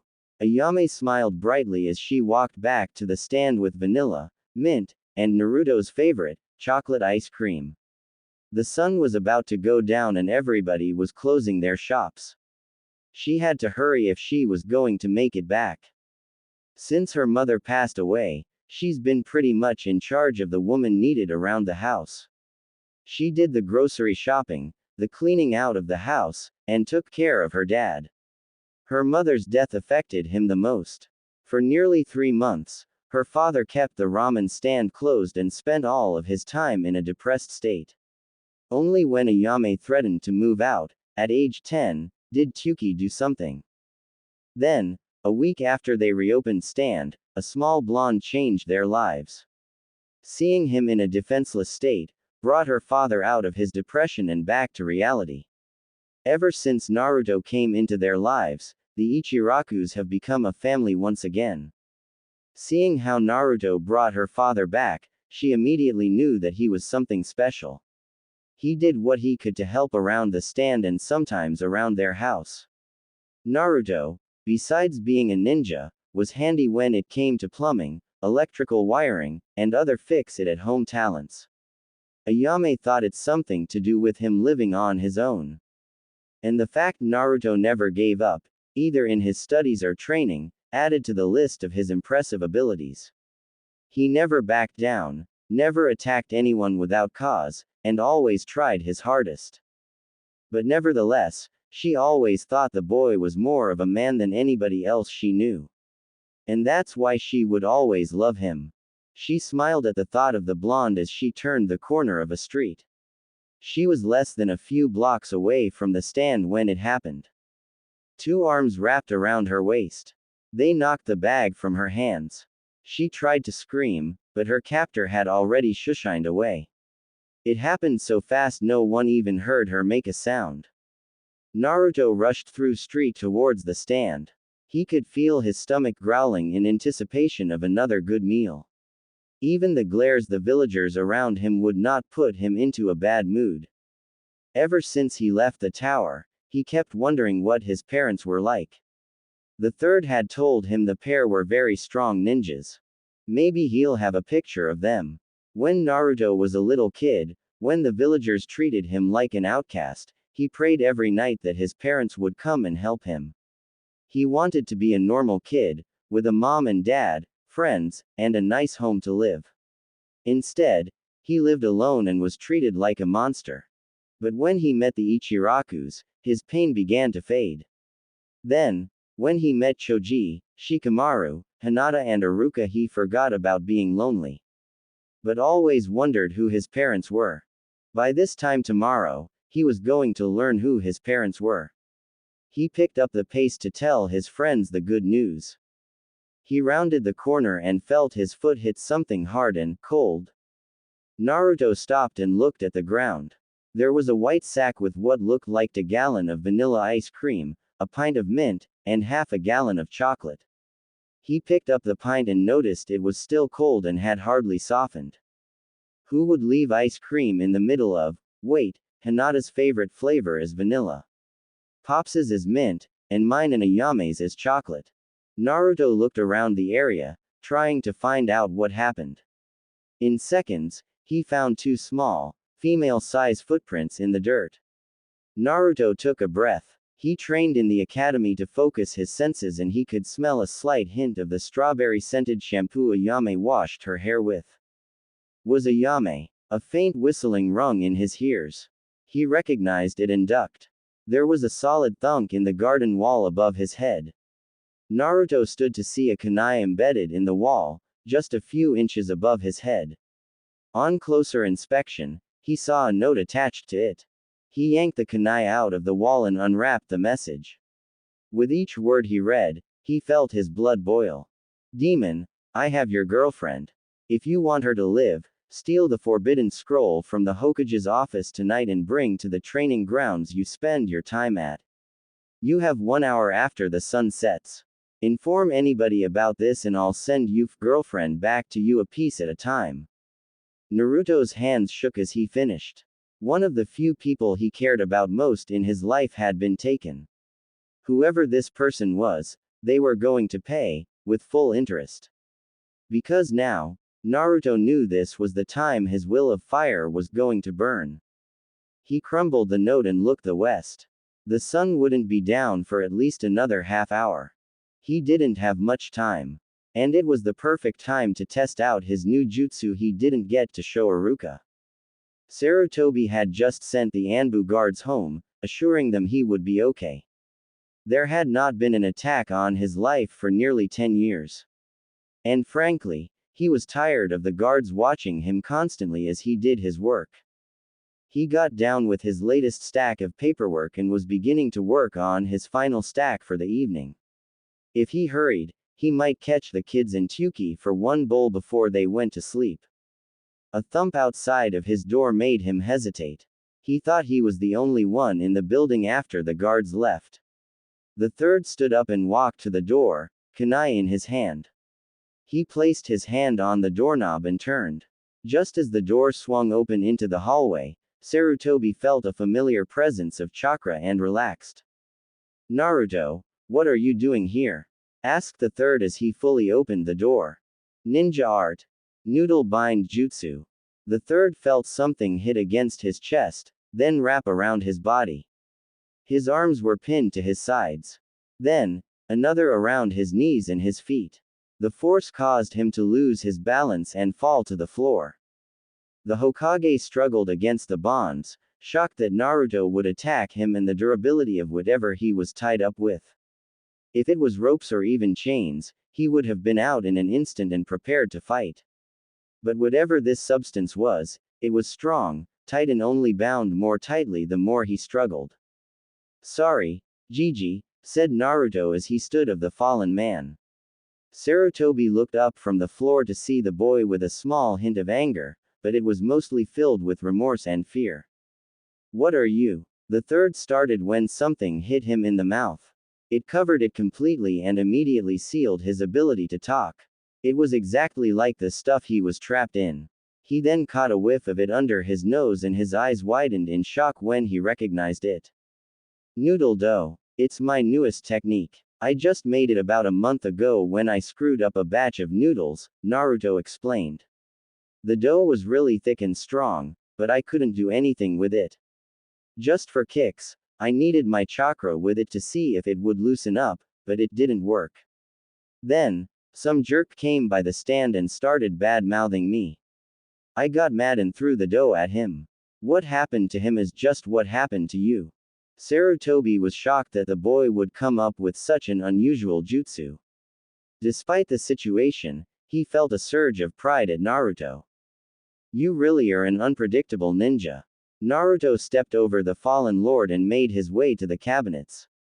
Sarutobi tried to turn over and see what he was doing, but Naruto was done quickly and was back in the Hokage's vision. When the third saw what he was holding, he struggled harder against the bonds. I'm sorry, Gigi, but Ayame's been kidnapped. The Hokage immediately stopped and looked up at Naruto with shocked eyes. I know. Her captor ransomed her for this scroll. If I don't give it, she will die. Naruto recognized the look in the third's eyes as he struggled once again. He wanted to help. Sorry, old man, but if I tell anyone she'll die anyway. Naruto turned and headed out the door. He stopped before he fully exited. The dough will harden and crumble in a couple of hours. It does when the chakra I put into runs out. If I'm not back before that time, you might want to send someone after me. There at my training field. Naruto looked over his shoulder and smiled. Thank you for everything you've done, Lord Hokage. Then disappeared. Sarutobi, despite Naruto's warning, continued to struggle against the dough, but realized the boy was right. It was impossible. However, Sarutobi was more afraid of what Naruto might discover what was in the scroll than it falling into the wrong hands. I hope you can forgive me when you read the scroll, Naruto. Iruka was finishing his reports about his new graduates and prepared to send them to the Hokage tomorrow. The forms were a detailed summary about each genin's skills and suggestion about who they should be paired with when teams were decided. He put his forms into a folder and got ready to his students at Ichiraku's. As Naruto's brother, it was his duty to embarrass him in front of his friends and ultimately, have a fun time. He was also going to give Naruto his graduation present. Iruka smiled. Naruto was like him in so many ways it was scary. When his parents perished 13 years ago, Iruka spent most his time being a class clown and pull pranks on the villagers. He did it mainly to be noticed, since his parents were gone and he didn't have any friends. He mainly became a teacher so he would never see any student alone and friendless. He knew the pain of being alone and how dark and cold it could be. He made a promise that he would never let a student go through that. Ever. For years, Iruka never noticed a student like that. Each one had a family to love and friends to spend time with. But then Naruto came along. Iruka spent every moment a teacher could with the boy. He saw the loneliness in the boy's eyes and the shakiness of his skills as ninja.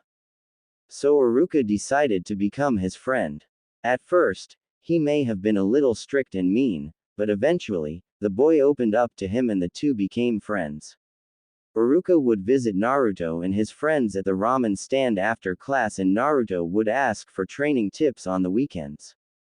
Through the years, Iruka never blamed Naruto for the death of his parents. Though he knew what Naruto held, he knew the boy was never a demon. A banging on the door broke Iruka from his thoughts.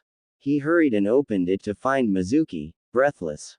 Mizuki, what's wrong? It's Naruto. He's stolen the forbidden scroll from the Hokage's office a few minutes ago. Iruka felt disbelief at Mizuki's words. There had to be some mistake. Naruto would never do that. You need to go meet the other Chunins at the Hokage Tower, Mizuki said. Iruka nodded dumbly, then took off.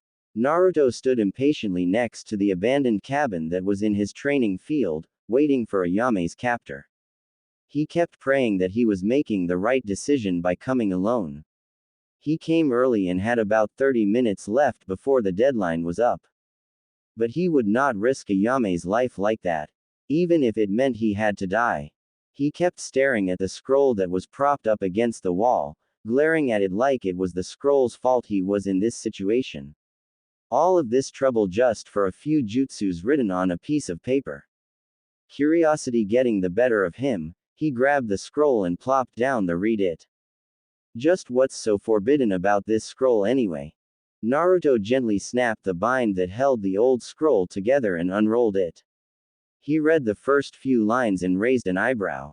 Shadow Clone Jutsu. Iruka arrived at the tower to see all of the lights were still turned off and the rooms completely empty. There were no Chunins or even Anbu stationed anywhere in the building. As he made his way to the Hokage's room, his confusion grew.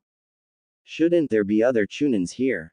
After all, the forbidden jutsu scroll is the most important item in the village. If any enemy ninja got their hands on it, they could destroy the hidden leaf. He turned around a corner in the hallway and spotted the door open to the Hokage's room. And on the floor, bound, was the Hokage. Iruka hurried forward and dropped onto the ground beside the Hokage.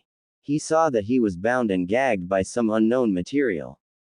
He grabbed the substance around the third's mouth and pulled. It didn't budge. The third shook his head, groaning in pain. Iruka apologized and looked at the gag. Then tried again. When he touched it, he felt a tiny bit of chakra flare around it. Getting the idea, Iruka pushed the chakra into his hands and tried once more to remove the gag. It began to pull off, but not before taking a few pieces of the third's whiskers and skin. Sarutobi spitted and coughed, trying to get the junk out of his mouth. Then glared at Iruka. Next time, why don't you just rip my lips off? Sorry Lord Hokage, apologized Iruka. Then looked at the gag. What is this stuff? Don't ask, snapped the third. Listen, Naruto. I know, he stole the forbidden scroll. Mizuki told me the Chunins were being organized to track him down. The Hokage frowned. Mizuki told you that? Yes. Why? What's wrong? Naruto stole the scroll because Ayame was kidnapped and held as a hostage for the scroll. Iruka's eyes widened in surprise. That's why he stole it. The question now is how Mizuki found out when I had not seen him since this morning. Asked the Hokage. Iruka and Sarutobi were silent for a few seconds before their eyes both widened in shock. Forget about me. Get to his training grounds. Right. Naruto smiled as his latest technique dispelled in several puffs of smoke. In just a matter of minutes, he had already mastered a high-rank jutsu. He didn't know how, but he was able to summon several solid clones in just a few easy steps. The scroll said to be careful with this jutsu because of the amount of chakra it used. But Naruto didn't have that problem. Even after summoning several clones, he still felt fresh. He turned back to the scroll and read about the next jutsu on the list. He gazed at the title. A title with no text below it. It was just an empty space. Rasengan. He tried to unroll the scroll more and yelped when he cut his finger on the paper. He brought the finger to his mouth to seal it when a drop fell onto an ink symbol underneath the title. The symbol immediately turned blue and began to glow. Next, the ink seemed to crawl over the text and form kanji symbols. Naruto gazed in wonder at what was going on. It took a few minutes for the script to stop. When it did, Naruto saw that it wasn't a jutsu, but a letter. A letter to him. Curious, he read, to Naruto Uzumaki. If you're reading this, then you have reached the ninja status of a genin.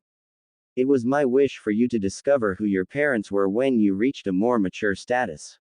Hopefully, your godfather didn't spoil the secret and told you who I was. You see, my name is Minato Namikaze, Yellow Flash of Konoha, and the fourth Hokage. Yes, I'm your father. I wish I could tell you more, but time is short. As of right now, the nine-tailed demon, Kyubi no Kitsune, is on its way to the village. The shinobi forces are on the move to prevent it from entering the city. As of right now, your godfather and I are working on a way to seal it away forever. I'm afraid the only option was to seal it in a newborn whose chakra paths have not fully been opened. It's the only way for the child to survive. Sarutobi Sensei offered himself to be either the container or caster of the jutsu, so that my life and yours would be spared, but I didn't believe it would be a success. I have chosen you to be the container for the fox, for I believe you are the only one who can harness its power. I cannot ask anyone else to give up their child for this cause. I can only hope you can forgive me for what I've done to you. My final wish will be that the village will see you as hero. But the life at Jinchuriku is never a happy one. I offer my deepest regrets. My only wish was that there was another option. Your father, now and forever. Minato Namikaze. Naruto felt like a hole had just appeared inside him, sucking out all feeling he had. Any emotion he had left was sorrow, disbelief, and horror. But most especially, anger. His father, his own flesh and blood, had sealed a demon inside his soul with full knowledge of the consequences that would pursue. At first, Naruto didn't believe the letter. There was no way in hell that his father was the previous Hokage and he never had a monster sealed within him. The letter said something about a godfather, a man Naruto had never met or heard of. But then, Naruto would remember the treatment he received from the villagers. The whispers of monster, and his treatment as an outcast. It all made sense now. Then there was the fact he was born on October 10th, the day the Kyuubi attacked Konoha. He merely thought it was just a coincidence, but now the truth was right in front of him. He really wasn't a demon. Was he? Wonder where Senpai is? Asked Hinata as she picked at her ramen, not hungry. Shikamaru, Choji and Tuki were still waiting at the stand, even though Naruto and Ayame were an hour late. Strangely enough, the group had been joined by a fourth student, Shino. The glasses-clad ninja had been traveling to his clan's compound after graduation when he spotted his 3 classmates in a ramen shop. Curious, he went inside and was greeted enthusiastically by the trio and was invited to have a bowl. Why? Was the question going through Shino's mind as he watched the 3 friends talk about their day. His family were considered outsiders by a majority of the village because of their silence and unusual jutsu techniques. Nobody had bothered to spend time with him except his own family members. He overheard one of the girls in his class that he was cold, silent and creepy. Even though he didn't show it, he felt his Kikaichu insects buzz inside him in irritation. That's the reason Shino was quiet and cold. His emotions were tied to his insects. Whenever he felt happy or anger, his insects would get excited and hurry through his body. It wasn't uncomfortable, but their buzzing could get real annoying real quick. During battle it didn't bother him since he was focused on fighting. But today, a classmate reached out to him and wished him congratulations. Throughout all of his time at the academy, this was the first time anybody gave him a kind gesture. Shino was confused why this boy was addressing him when he was considered an outsider as well. The blonde pulled pranks, made jokes and was basically only an average shinobi. And yet, Shino felt he needed to study the boy more. Because for the first time, Shino felt like he could actually have a friend. Is he usually this late? Shino asked. When it comes to ramen, Naruto is never late, Choji said. His face was etched in worry. He hadn't even touched his food. And what's more, Ayame is late as well, Shikamaru mumbled from his arm pillow on the counter. It looked like he was just being lazy, but everyone could tell his body was just as tense as everyone else. Could she just be late getting the ice cream? Shino asked. She would have to have bought it from the other side of the village, said Tuki. The nervousness was clearly etched on his face. The group just sat in silence for a few more minutes. Tuki cleaned the countertop for the 12th time. Hinata stirred her ramen with her chopsticks. Choji's foot was tapping against his stool as he stared at his bowl. Shikamaru just slept, and Shino watched the group. Shino, just by spending a few minutes with, could tell everyone cared about Naruto. He realized that Naruto was not an outcast at all. He had friends like everyone else. It was only a handful, but it was enough. Seeing the emotion build up, Shino decided to do something. Let's go look for them, he suggested. Everyone in the stand turned to him, their faces written in surprise. That's a good idea, but what if they come back while we're looking for them? Asked Choji. Leave that to me. It's the most logical choice. I should help you with your search. How? Asked Tuki. Shino just stood from his stool and walked outside. He raised his arms from his sides and held them aloft. After a quick moment, a cloud of insects had emerged from both sleeves of his jacket and from around his collar. Everyone walking in the streets just stared with disgust and mortification, while his classmates smiled. They knew what he planned to do and were not at all sickened by his jutsu. After a moment, the insects swirled in the air before dispersing and flying out over the village. Tuki, who watched with fascination, asked, What did you just do? My insects can recognize every chakra signature from my classmates. It's one of the first techniques I taught to them. If they find Naruto's signature, they'll inform me immediately. What about Ayame? Asked Yuki. My observations are not misinformed. Naruto shares a special bond with your daughter, am I correct? Yuki smiled while Naruto's friends smirked. With the time he spends with you and Ayame, his scent is probably on the two of you. My insects are not trained as much as a ninkin in tracking, but they can recognize scents as well. They'll inform me if they find anything, explained Shino. Shino, you're a genius, Hinata said as she sent Shino a warm smile. Shino was glad his insects were no longer in his body because he felt himself warm slightly at her words. Naruto sat on the ground, his back leaning against the cabin. When he got done reading the scroll, he just rolled it back up and placed it on the ground beside him. Then, just stared off into the forest, almost forgetting about Ayame. The truth had finally come out. He was the son of the fourth Hokage, and child made into a sacrifice the moment he was born. The reason he was an outcast and a monster had finally been revealed to him. Naruto didn't know what to think about himself. Never in his life did ever think he was demon. He didn't have any urges to kill or destroy like what he heard about in the stories 13 years ago. He felt just like, well, a kid. He got up every morning, went to school, trained, spent time with his friends. That's what a kid did, not a monster. However, he did know one thing. That his father was the fourth Hokage and he gave Naruto the burden of harvesting a demon. The fourth knew his son would be blamed for the demon's attack, despite his final wish for his son to be a hero. What kind of a father would sacrifice the life of his son? A father is supposed to protect his son, to shield him from danger and pain. His father, no. Namikaze did the exact opposite. For that, Naruto would never acknowledge that man is his father. A light crack in the woods made him lift his head up. It was too obvious to be natural. Naruto realized it must have been Ayame's captor.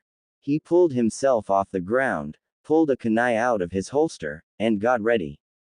Regardless of the shock he had earlier, he had to be on guard to protect Ayame. A figure had leapt through the shadows and landed 10 meters in front of Naruto. He could see that the figure was garbed in the basic Chunin garb with 2 large shurikens strapped to his back. His headband was wrapped around his hair, but his face was still obscure by the shadows. That is, until the figure rose up and the moonlight lit his face. Naruto nearly dropped his kunai in shock. Mizuki-sensei. Mizuki smirked. I see you actually followed instructions for once, Naruto. Naruto got back on guard. Where's Ayame? Oh, she's fine. Just tied up in the woods behind me. You keep your end of the bargain and she'll be back to you and her father. How can I trust your word? Asked Naruto. He wanted to believe Mizuki, but the man just betrayed his village. My word is a whole lot better than yours, demon, spat Mizuki. Naruto froze. Hearing that term now seemed to have a bigger impact than it did earlier. Once again, Naruto's doubt began to cloud his judgment. Mizuki saw this and smiled. What? That term bothers you? I thought you would be used to it by now. What do you mean? Asked Naruto. You mean you don't know? 13 years ago, the day you were born, the fourth Hokage sealed the 9-tailed fox demon inside you. The demon was too powerful to be killed. You're the Kyuubi reborn. You killed all those people, including your beloved brother's parents. That mark hit home. With Naruto's confusion, he began to wonder more if he was the Kyuubi or not. And Iruka did tell Naruto he lost his parents in the Kyuubi attack. Did that make him a murderer if he was the monster? No. That can't be. I'm not a murderer. I'm not a demon, yelled Naruto. Yes, laughed Mizuki. You're the monster that almost destroyed our village. No, yelled Naruto. You're wrong. I'm not the demon. I'm its container. The fourth sealed it in me to keep the village safe. Mizuki's eyes widened in surprise. You knew. You knew the QB was sealed inside you. I know the truth. And you've just screwed with the wrong ninja. Naruto chucked his kunai towards Mizuki's neck. Mizuki snapped out of his shock and deflected the kunai with his own. He then gazed at Naruto with rage.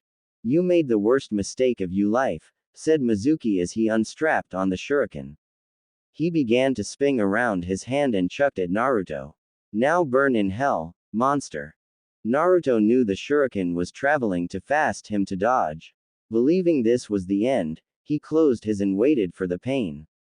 He heard the thunk of the shuriken striking its target and a grunt of pain, but he didn't feel any pain. He opened his eyes to see Iruka standing in front of him with his arms stretched out, shielding him. He could hear his labored breathing and see the shuriken protruding from his back.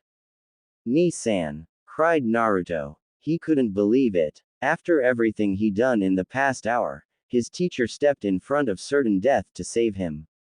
Iruka, through his pain, smiled at Naruto. Hey, Naruto, he whispered. Why did you save me?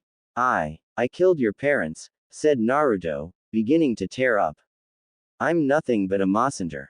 Iruka began to cry as well. No, you didn't kill them, Aniki. The QB did. You could never hurt anyone unless you had to. A demon doesn't have a heart of gold like you do. There was a moment of silence before Mizuki began chuckling. My, it seems the monster actually has someone that cares for him. An orphan for an orphan. If it wasn't so revolting, it would be cute. Iruka slowly turned around to shield Naruto. Every step he took, he groaned with pain.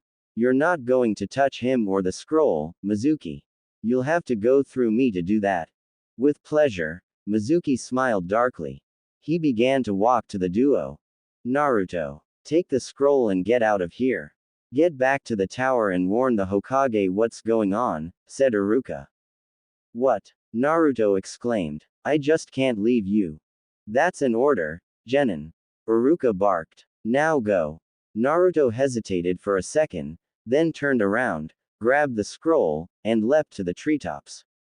Iruka watched him go, then turned back to Mizuki. Now, where were we? I found him, Shino said suddenly. The others snapped out of their dazes and turned to him. They had been waiting for around half an hour for news. Where? Hinata asked. The queen inside me heard from one of the soldiers found Naruto's chakra trail. It's in the northwest part of the village, about 3 kilometers. That's Naruto's training grounds, said Shikamaru. What's he doing there? Asked Chuki. I don't know, but I'm going after him, stated Choji and took off in that direction. Hinata and Shikamaru followed closely behind him. Shino turned to the ramen cook. I'm sorry but my insects have not found your daughter yet. I'm sure she's okay. Just follow your friends and help Naruto out. Friends. The word was so foreign to Shino that it took him by surprise. Never once did he hear that word referred to him and a group of people. Were those really his friends? He didn't know, but a great feeling was warming his heart at the thought of having friends. Shino nodded and leapt after his friends. Naruto ran through the treetops and branches with the scroll strapped to his back. Tears blurred his sight and his lungs were about to burst. And his conscience was screaming at him to turn back and help Iruka. He hopped to the forest ground and sat down against a tree, trying to catch his breath. He had never run so hard in his life, even in training. That jutsu he did earlier must have affected him worse than he thought. Taking a guess, he figured he was only a kilometer outside of the village walls. Once he arrived, he would head straight to Gigi and tell him what was going on. But he didn't get up from the ground. He kept staring back over his shoulder, looking towards the area where he left Iruka and Mizuki to their battle. Guilt was gnawing away at his mind. He should have stayed behind and helped fight, rankings be damned. Iruka was injured and in no condition to fight. Naruto heard a twig snap, causing him to freeze. There was a few minutes of silence before Mizuki's voice rang out through the woods. Naruto, I have you girlfriend and brother. Bring out the scroll and I'll let them go. Panic began to fill his chest as he got the scroll from his pack and gripped it tightly to his chest. You've got 1 minute. If I don't bring me the scroll, they're dead. Naruto's fear increased. Mizuki was serious. If Naruto didn't do something, the two people he cared about most in the world was going to die. He had to think of something. But to save what he could, there was only one option. Give up the scroll. Naruto was being torn between his care for his loved ones and his duty as a shinobi. Could he live with himself? He gave up the village's most treasured secrets just to save them. Your will of fire. Naruto froze as the Hokage's words ran through his mind. To protect that which you love most, you give your life. The third was right. If he couldn't protect what he loved the most, how could he be a shinobi? Your time's almost up, demon. Are you willing to sacrifice them? Never. Naruto shouted and he jumped around the tree. He dashed towards the direction Mizuki's voice. A few jumps and he spotted them.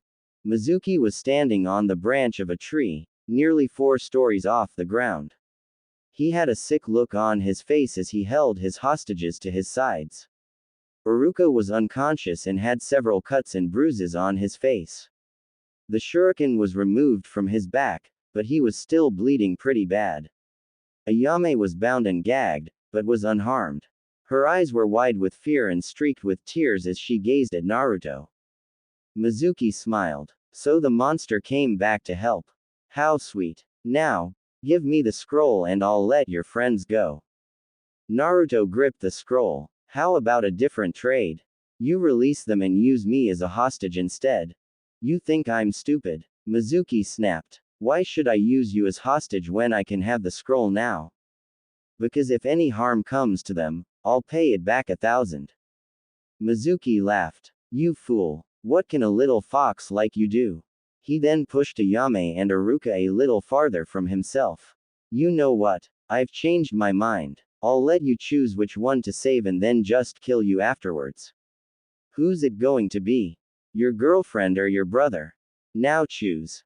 Mizuki pushed Iruka and Ayame off the branch into the ground.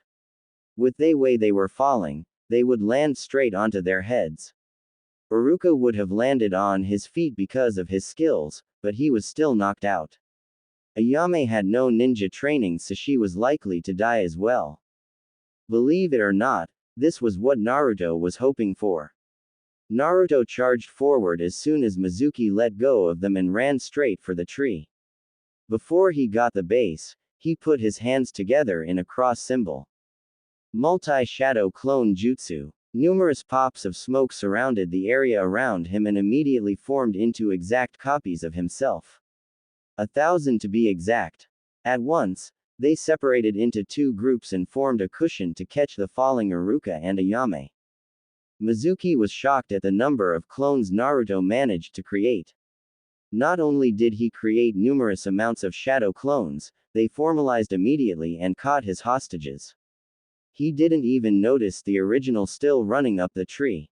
Naruto trusted his clones to catch them and went straight for Mizuki. The Chunin didn't even know Naruto was there until his fist sank into his gut, lifting him off the branch. While Mizuki was in the air, Naruto twisted in midair and slammed his heel into Mizuki's back with a spinning heel kick.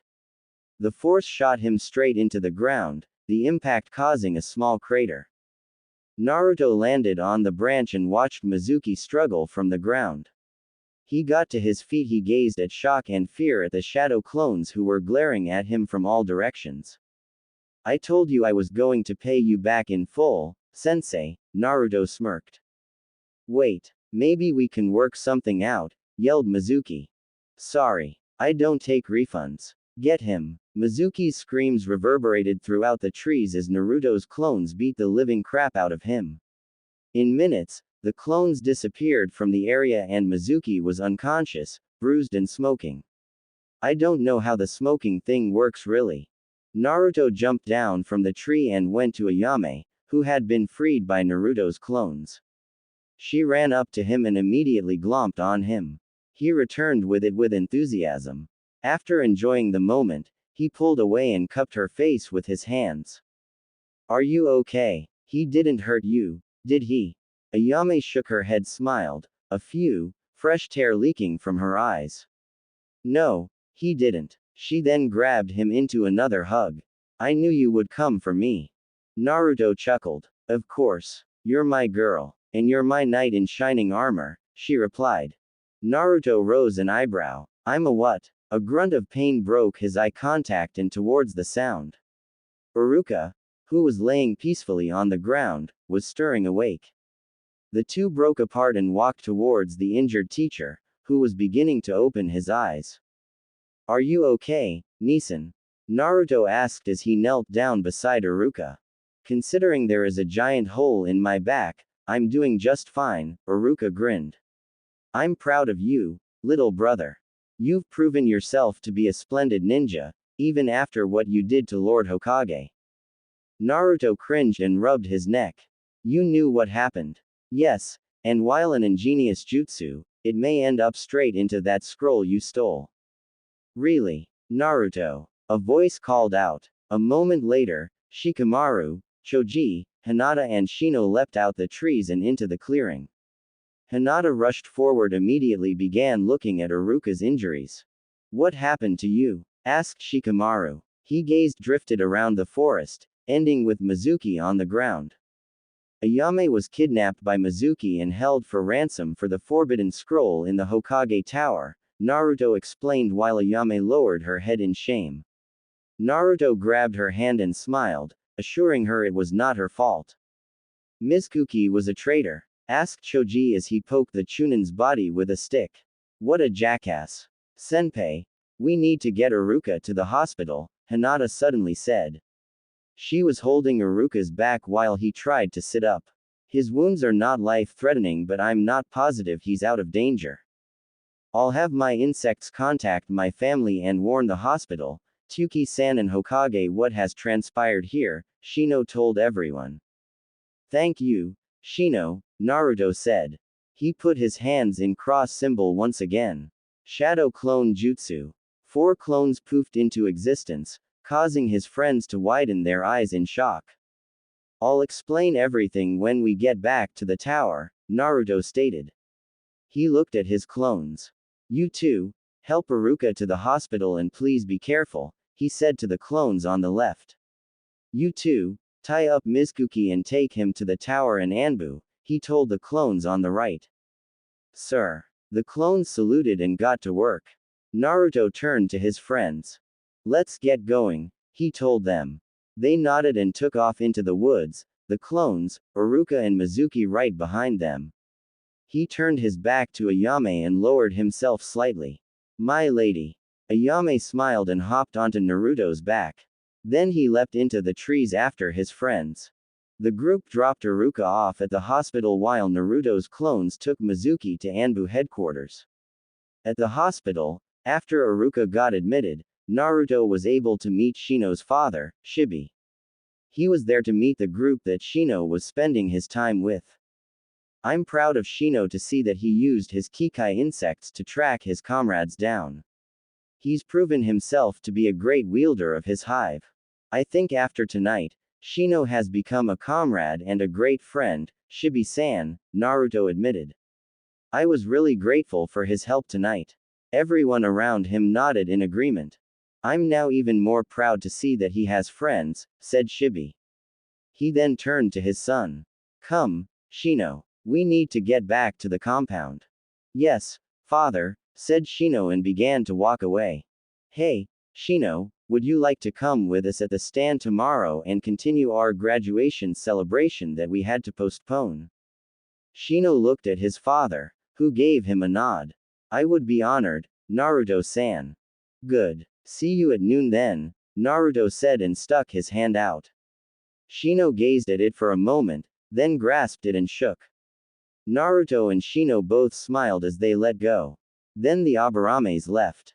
Senpai, we should get home as well, Hinata told him. You can tell us the story tomorrow.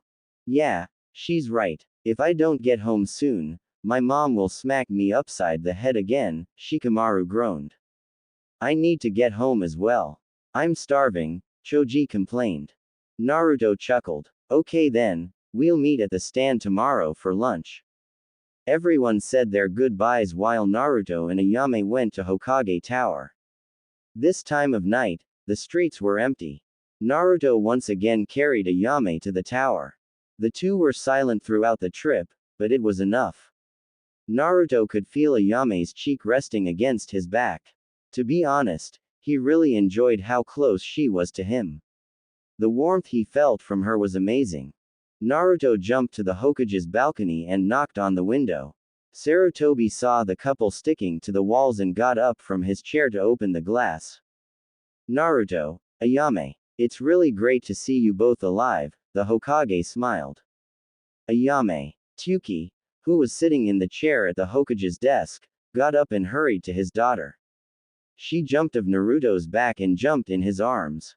Dad, I thought I wouldn't see you again, Ayame cried.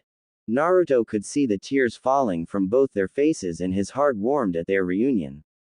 He unstrapped the scroll from his back and laid it on the Hokage's desk. But before he could say anything, he felt himself being turned around and embraced by Tsuki. Thank you, Naruto. When the Hokage informed me what happened, I thought I had lost her, just like her mother. Thank you for bringing her back to me, sobbed Tsuki. Naruto just chuckled and rubbed Tsuki's back. It was nothing, Pops. I would do anything to protect her. The Hokage and Tsuki smiled while Ayame blushed a cherry red, but with a grin. I'm proud of you, Naruto, started the third. You've shown the courage and ability of a true ninja this evening. And not only that, I heard from Iruka that you mastered an A-ranked jutsu from the scroll within a matter of minutes. That is truly extraordinary. Naruto smiled, but then frowned. Memories of what happened afterwards flooded through his mind.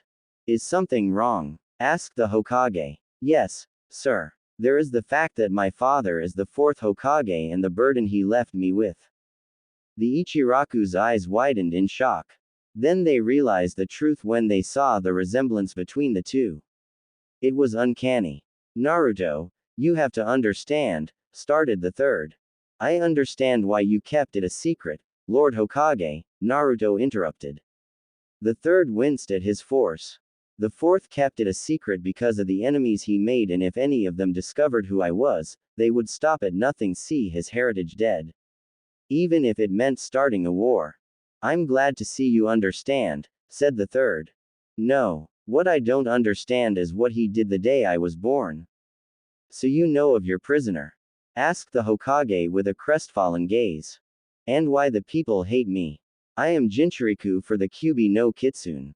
The demon is sealed within my body and everyone in this village believes I'm it reincarnated.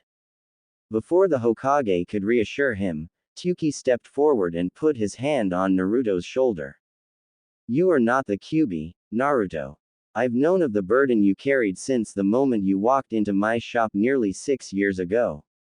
And when I saw you, I saw a boy, not a monster. Ayame stepped up next her father with a look of sadness on her face. Everyone is blind to see who you really are, Naru-kun. A man and a strong ninja. You're not at all bothered by this? Naruto asked, his voice breaking. The Ichirakus didn't answer, but pulled the boy into a group hug. Naruto could feel the kindness and warmth they gave, and it felt like he was a family member already. That was a good enough answer. And for the first time in a long while, Naruto felt his eyes getting moist. It was a few minutes before they broke up and turned back to the Hokage, who had a smile on his face. Naruto had actually found a chosen few to actually care about him. Then he turned back to business. Naruto, when you became a genin, you automatically became an adult in this village. This means you can have access to your father's family vault, library and estates. You can take up his name and become a clan head of the village, even at your age. No, Naruto said simply, I don't want any of that. This caused the Hokage's mouth to fall open. He gaped like a fish for a few moments before he found his voice. No, you don't want. Why not? Because that bastard stopped being my father the moment he sealed the Kyuubi within my body. He gave his own son as a sacrifice in hopes that I could harness its power. The fourth turned me into a weapon for the village. He felt his hand being grasped by Ayame and squeezed gently in assurance. He smiled. If I'm going to be Hokage, I'm going to create my own name in the world through my own sweat and blood, not have it jump-started because of who my family is. The Hokage stared at the blonde for a few minutes of silence and sighed. If that is your wish, then I can respect that. However, I will have to inform the council of what has transpired tonight, and that includes your heritage. Can you ask them to keep it a secret? Asked Naruto. I don't want the whole village to know about this. I can try, Naruto. We'll talk about this more in a couple of days. Right now, I think Ayame and Tsuki could use some rest after what happened. Naruto looked at the clock, which read almost midnight. He turned to the Ichirakus and saw them beginning to get tired. I think you're right. I'll come after lunch tomorrow, if that's okay with you, Gigi. That will be fine. Now you three go get some sleep, said the third. The trio turned to the door and were outside in the hallway when Sarutobi called out again. Oh, Naruto. One more second please. I'll meet you outside, Naruto told them. He then walked back into the room and shut the door. Yes. The third pulled a stack of Ryo notes from his desk and placed them on the table. By defeating Mizuki, I think you've earned a little bonus. Naruto gazed at the money with wonder. You serious, Gigi? I'm sure. The Hokage grinned. It's the standard reward for defeating a traitor. Take it. Naruto only hesitated for a second before picking up the money and pocketing it. Thanks. See you later, Naruto. The three walked down the abandoned street on their way to the Ichiraku's house. It was a nice night for a walk, Tsuki noticed, as he watched the two kids in front of him. Even in the light, he could see that they were holding hands. Tsuki smiled at the teens that were finally getting together. When they arrived at the house, Naruto pulled away. I'll see you guys tomorrow. Goodbye, Naruto. Tsuki waved to the boy, but immediately noticed that Ayame didn't say anything. He looked at her to see a look of fear cross her face as she watched him leave. In fact, she began to tremble a little bit. Then Tsuki realized she was scared. Scared of him leaving her. Wait, Naruto, Tsuki called out. The boy stopped and hurried back to them. Why don't you stay with us tonight? Really? Asked Naruto with a surprised look. He didn't, however, notice the look of relief on Ayame's face. Yeah, we need a strong ninja to protect us. And after tonight, I don't want to leave Ayame unprotected. Naruto looked confused for a moment before shrugging. Sure. No problem, Pops. Thanks, son, Tsuki said and unlocked the door. He led the way to the kitchen and turned on the light, illuminating the small apartment that was his. Naruto had only been over a few times, but always enjoyed his visits because of its homely feel.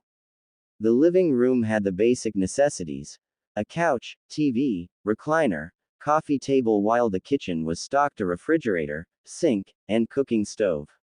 Next to the front door was a small staircase that led to the rooms upstairs. Ayame went straight up the stairs into her room while Naruto followed Tsuki into the kitchen. Tsuki pulled a bottle of sake from the fridge, pulled the top off and took a hearty swig. You shouldn't drink, Pops. It's bad for your liver. Tsuki chuckled. After what happened tonight, how could I not? I almost lost the one thing that matters most to me in this world. Ayame's fine, Naruto stated. Nothing bad is going to happen to her as long as me and you are watching out for her. That's why I asked you to stay over tonight, Tsuki muttered. She's terrified. This was the worst thing to happen to her and you saved her from certain death.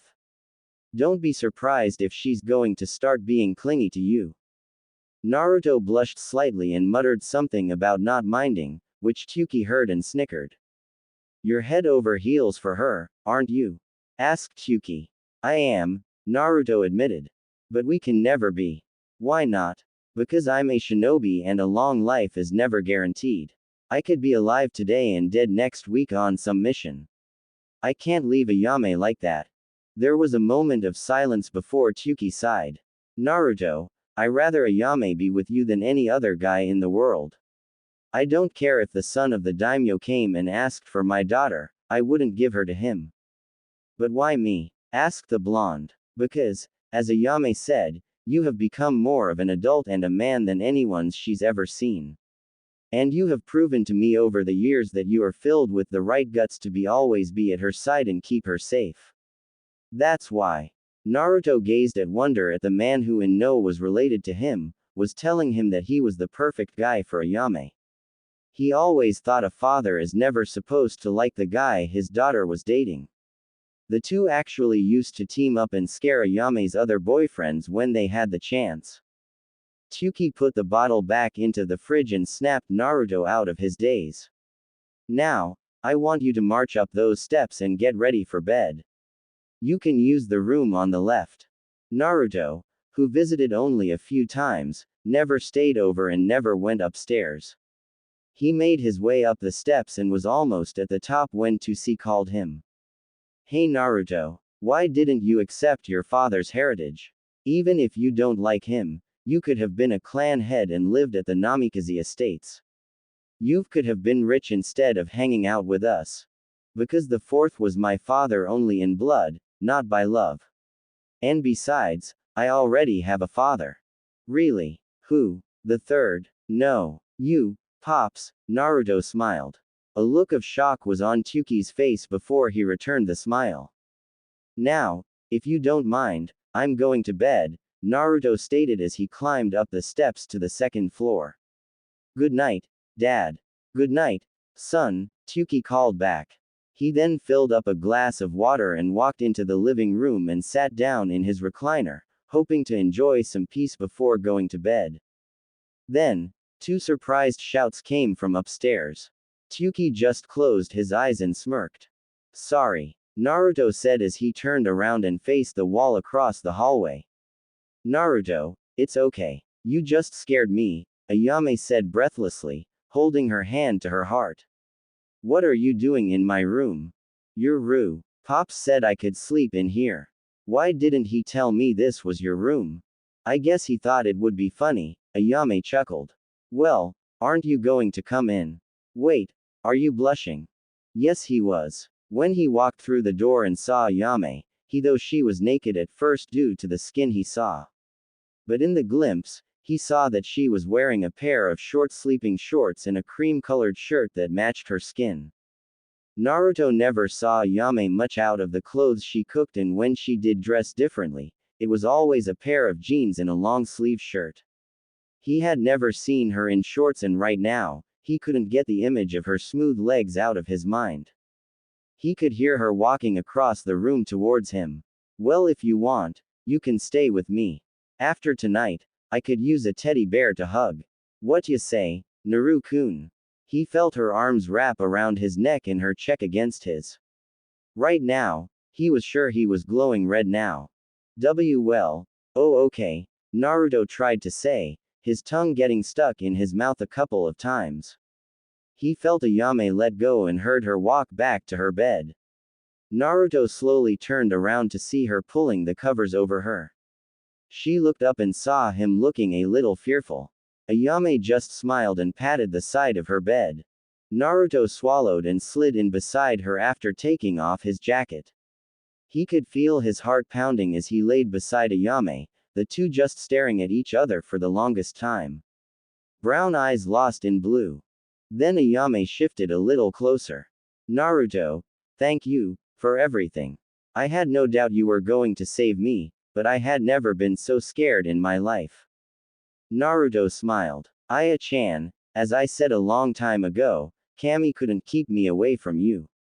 You are one of the few people who mean more to me than life itself, and I would gladly give my life to save yours. I hope you never have to, Naru-kun, Ayame said sadly. 'Cause if you go, I'll probably come right after you.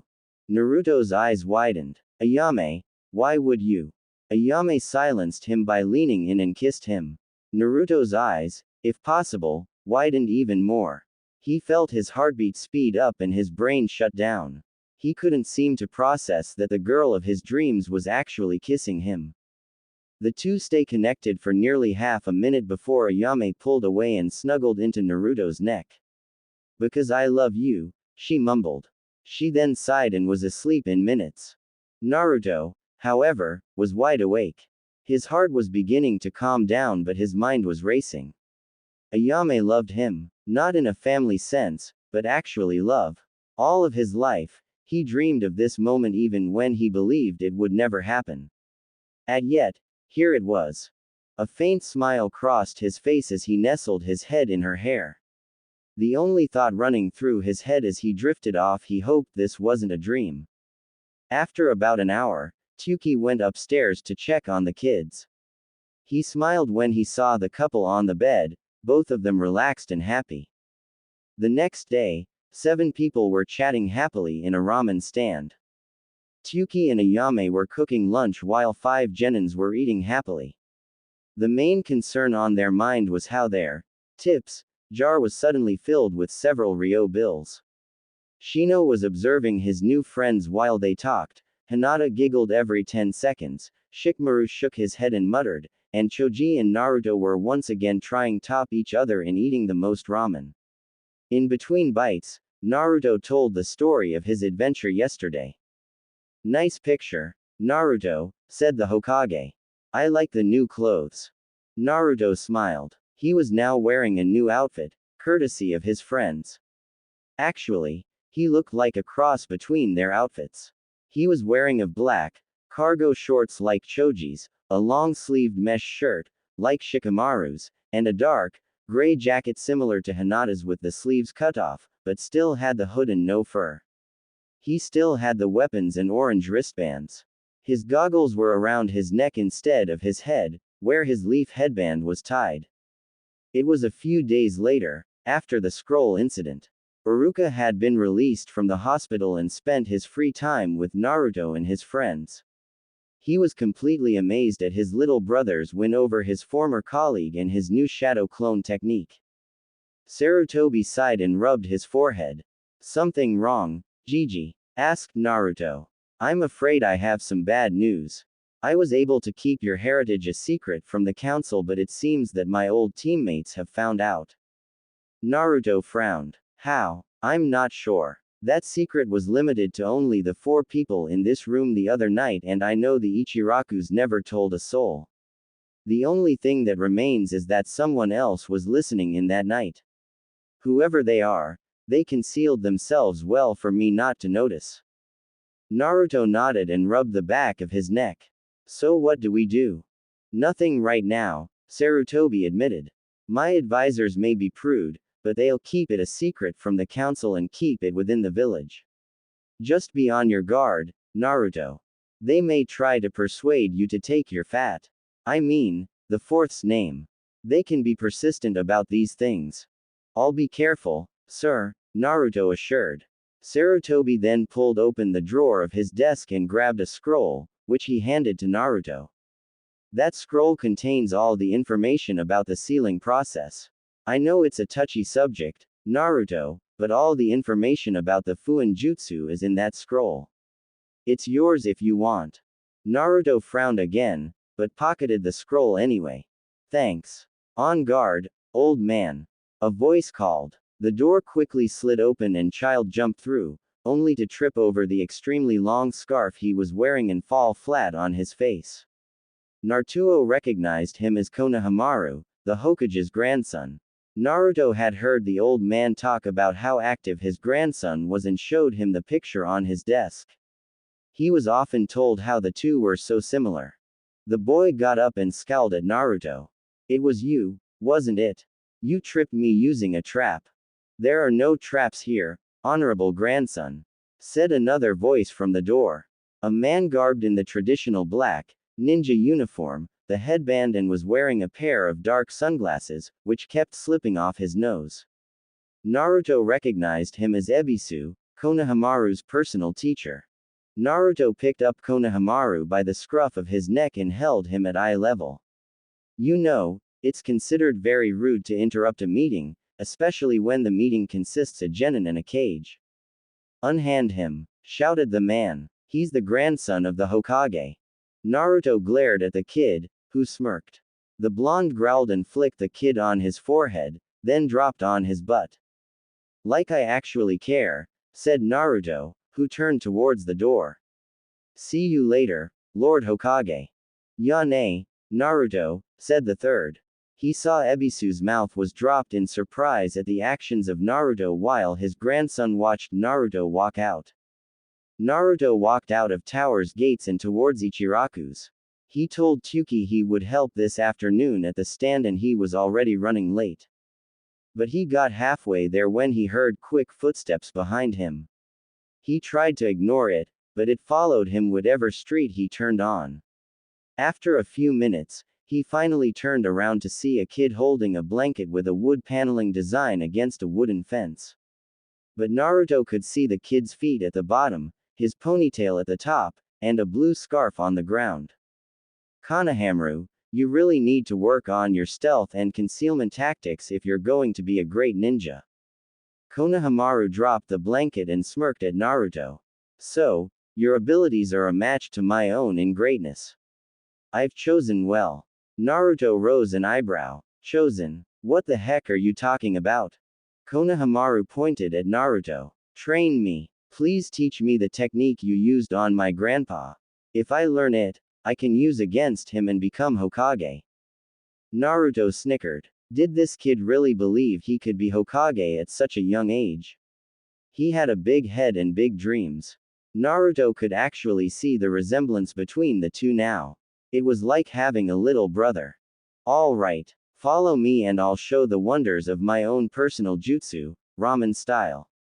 Yes, cheered Konohamaru. He followed his new teacher to their training. Lord Hokage, where's Konohamaru, sir? Ebisu asked frantically. The third shrugged. I don't know Ebisu. Maybe he went off to find Naruto. Ebisu gasped and ran out of the office, intent on separating his charge from the monster. Sarutobi sighed and gazed back down at his crystal ball, watching Naruto train his grandson.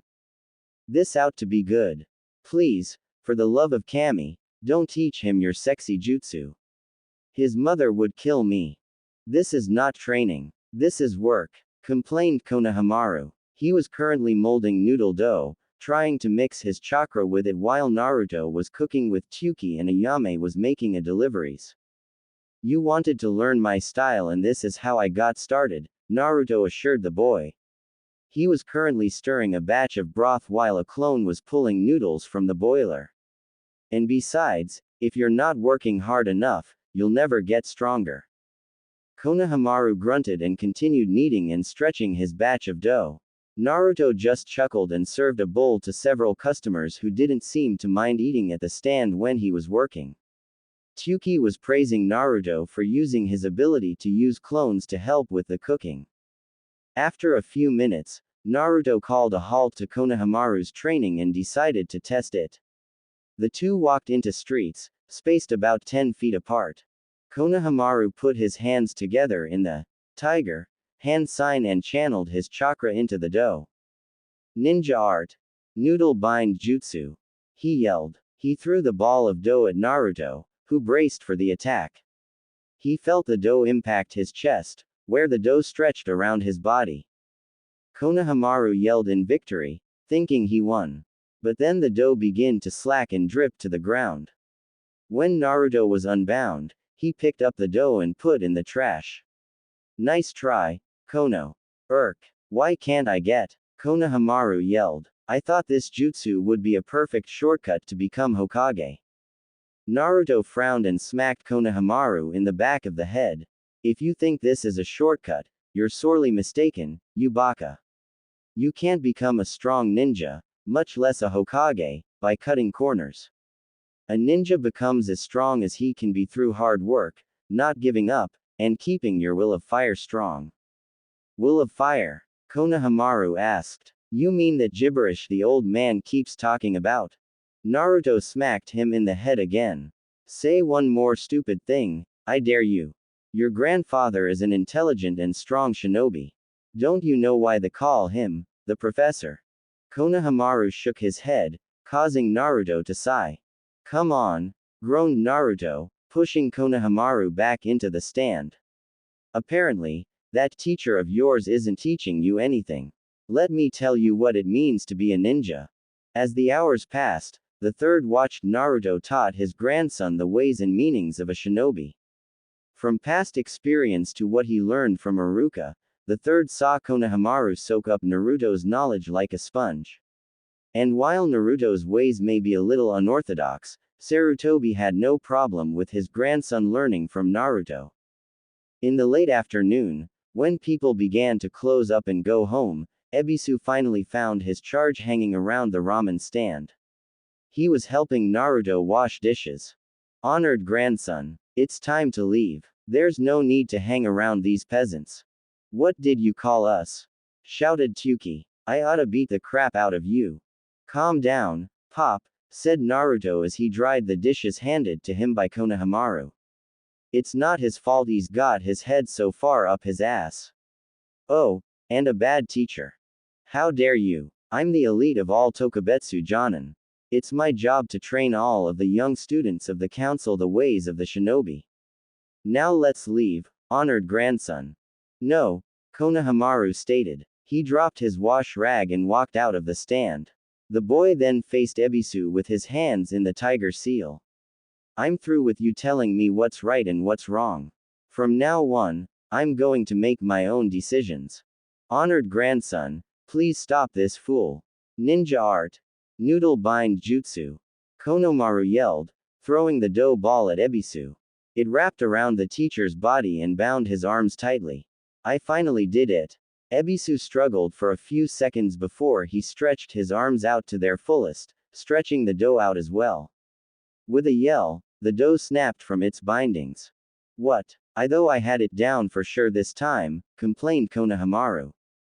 Didn't use enough flour, Naruto told him. Try more next time. Ebisu grumbled as he picked at the dough that still remained on his shirt. Honored grandson, you can't lower yourself to using such childish tactics. A swift killer intent suddenly engulfed the area. Everyone turned to its source and saw that Naruto had froze. He slowly turned around and glared at Ebisu, who swallowed and got into a defensive position. Naruto then hopped over the counter and stood beside Konohamaru. Childish. Childish. I'll show you just how childish my jutsu is. He roared. He then fired a dough ball at Ebisu, which caught him in the chest and wrapped around his body twice. Ebisu struggled, pushing all of his strength into breaking the binds, but he barely moved. But Naruto wasn't finished. Shadow Clone Jutsu. 2 clones poofed beside Naruto, each one holding onto a ball of dough. The clones pushed the dough together and then stretched out away from the other. They walked up to Ebisu holding onto a 10-foot-long stretch of dough.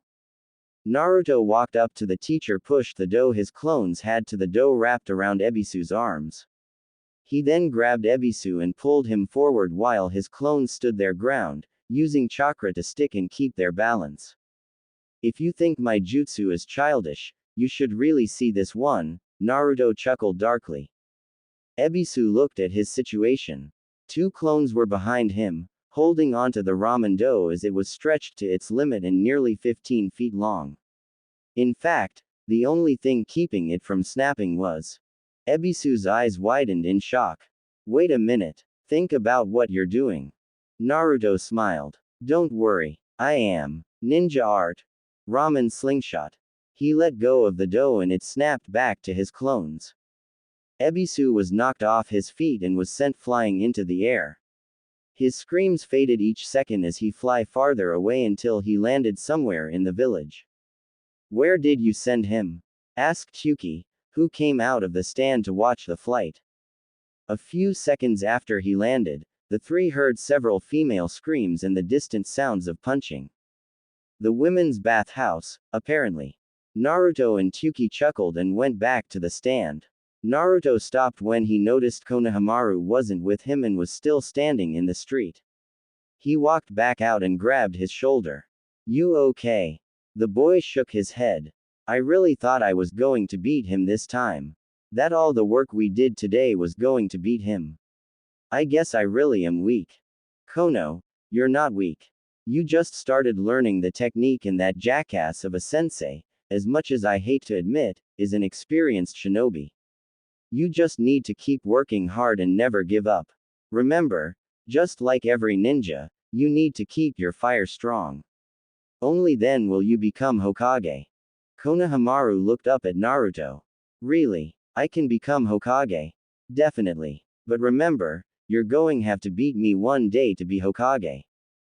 The duo smiled. You're on, boss. Konohamaru. A voice called out down the street.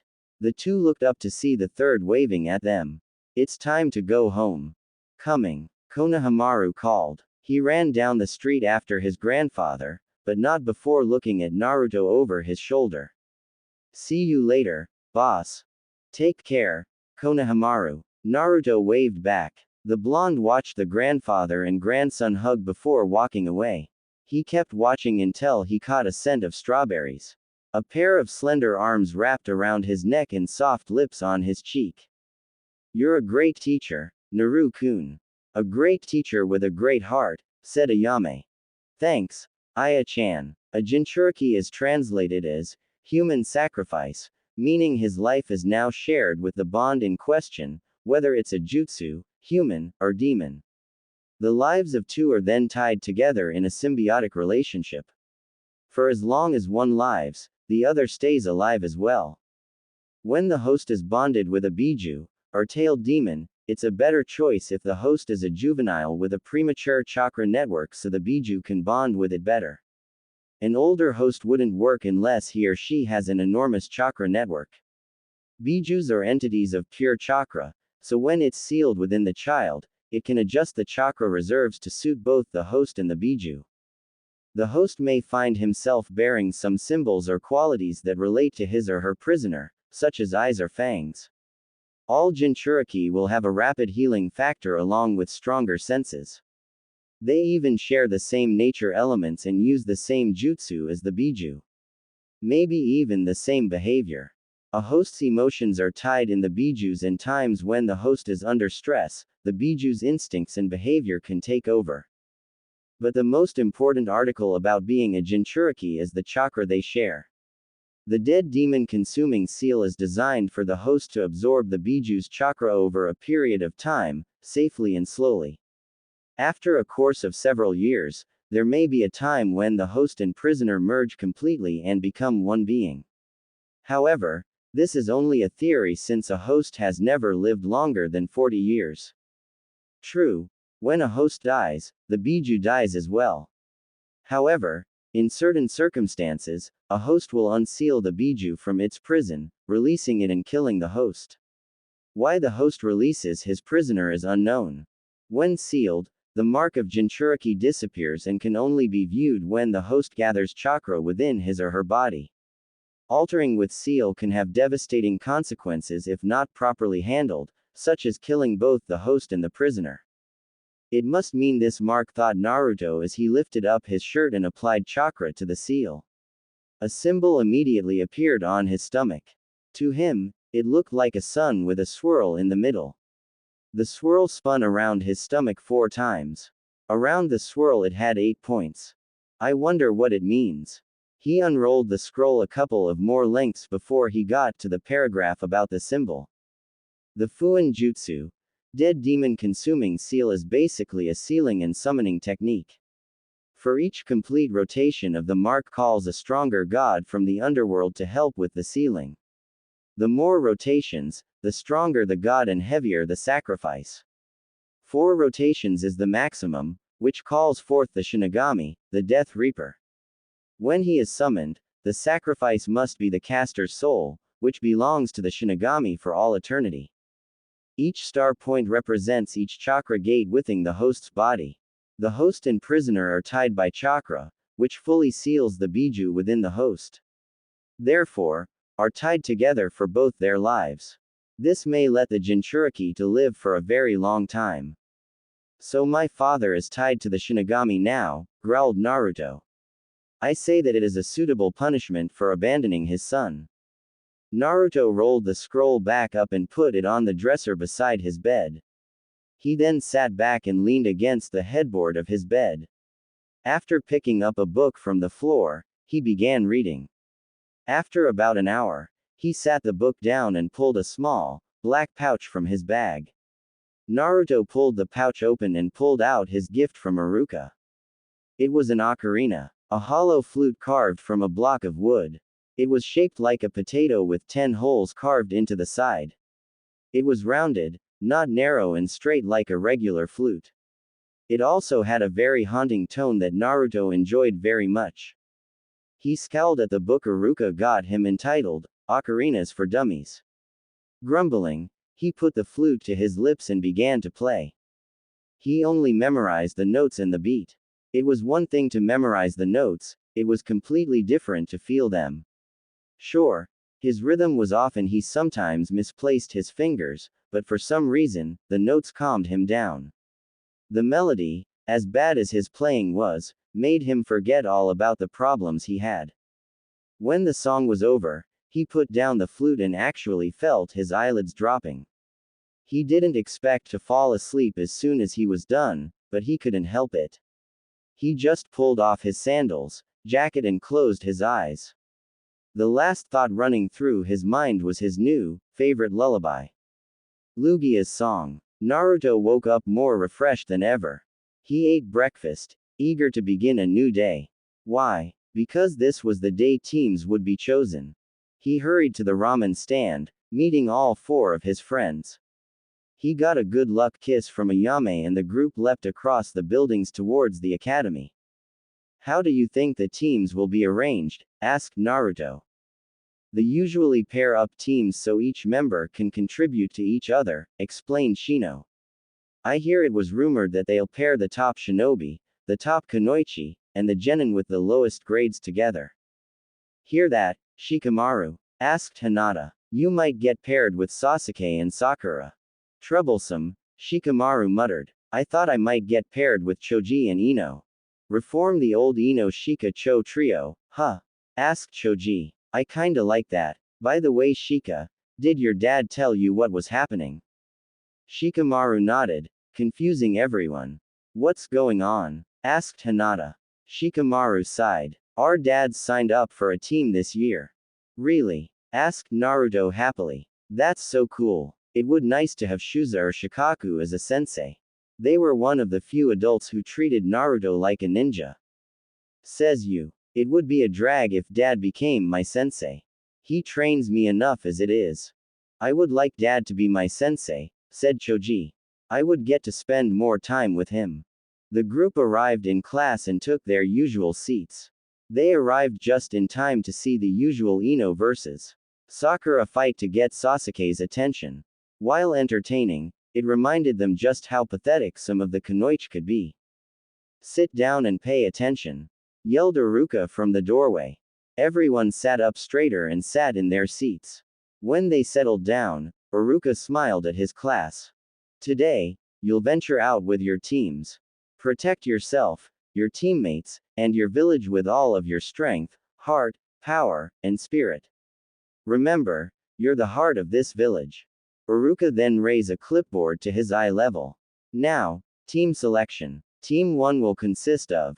Naruto and his friends listened intently as Iruka named off each team member. Each one was hoping they would be at least one friend. Team 7 will consist of Uchiha Sasuke, Haruno Sakura, and Inuzuka Kiba. Kiba groaned, but it was barely heard over Sakura's loud claim of true love conquers all and Ino's cries of distress. Team 8 will consist of Nara Shikamaru, Akamichi Choji, and Hyuga Hinata.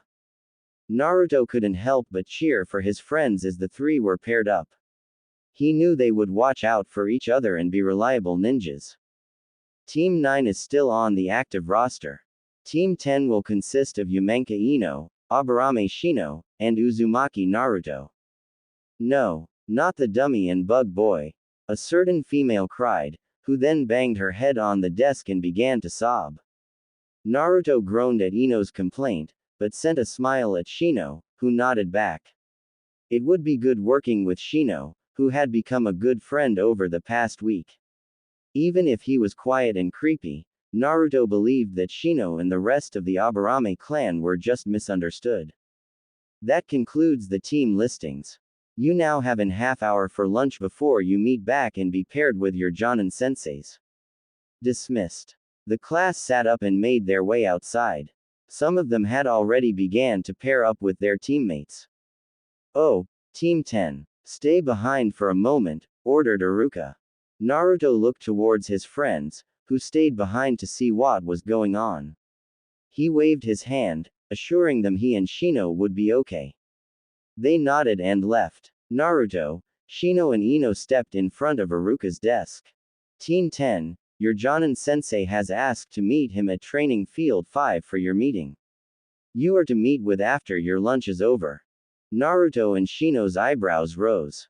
Training Field 5 was the field the Hokage gave Naruto for the past few years. Now he was meeting his sensei there.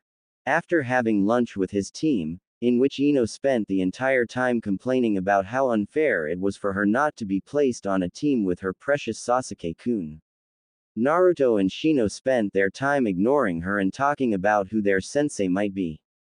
When their lunch was over, Naruto sat up. "Okay, let's get going." Shino nodded while Ino huffed. The trio then chakra hopped their way across the rooftops, outside of the village and into the training fields. When they arrived at Training Field 5, Naruto's grounds, they stopped at the sign marked 5. This is where Naruto spent most of his time training. It was a big, open field, nearly 10 acres across with a small river running through it. They were surrounded by several acres of trees, but if they looked closely, they could see the outlines of buildings in the village.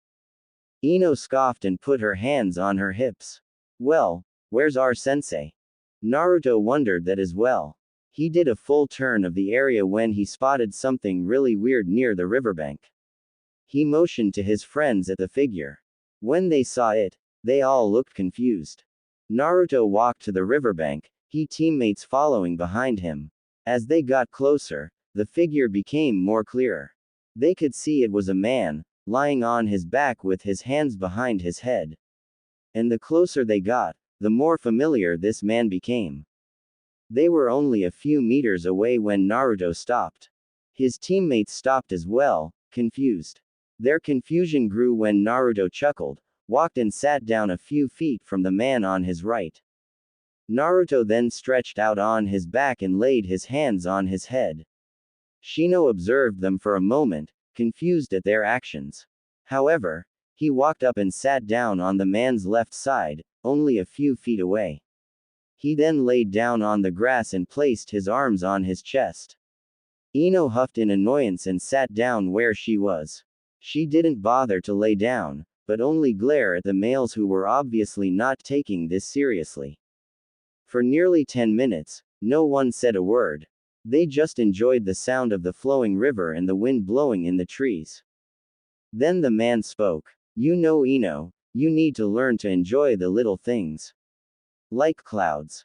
Ino scoffed. "Daddy always said you were a lazy shinobi. I didn't take him seriously, though, but I can see it with my own eyes now." "Well, your father can be a stuck-up, know-it-all sometimes. Like father, like daughter." "What?" Ino squawked. Naruto and the man laughed. "Well, we might as well get started," said the man as he sat up. Team 10 was finally able to get a good look at him. He was dressed in the usual ninja sandals and shinobi pants. He was wearing a Jonin vest, but was also wearing a very torn vest underneath it and a mesh shirt.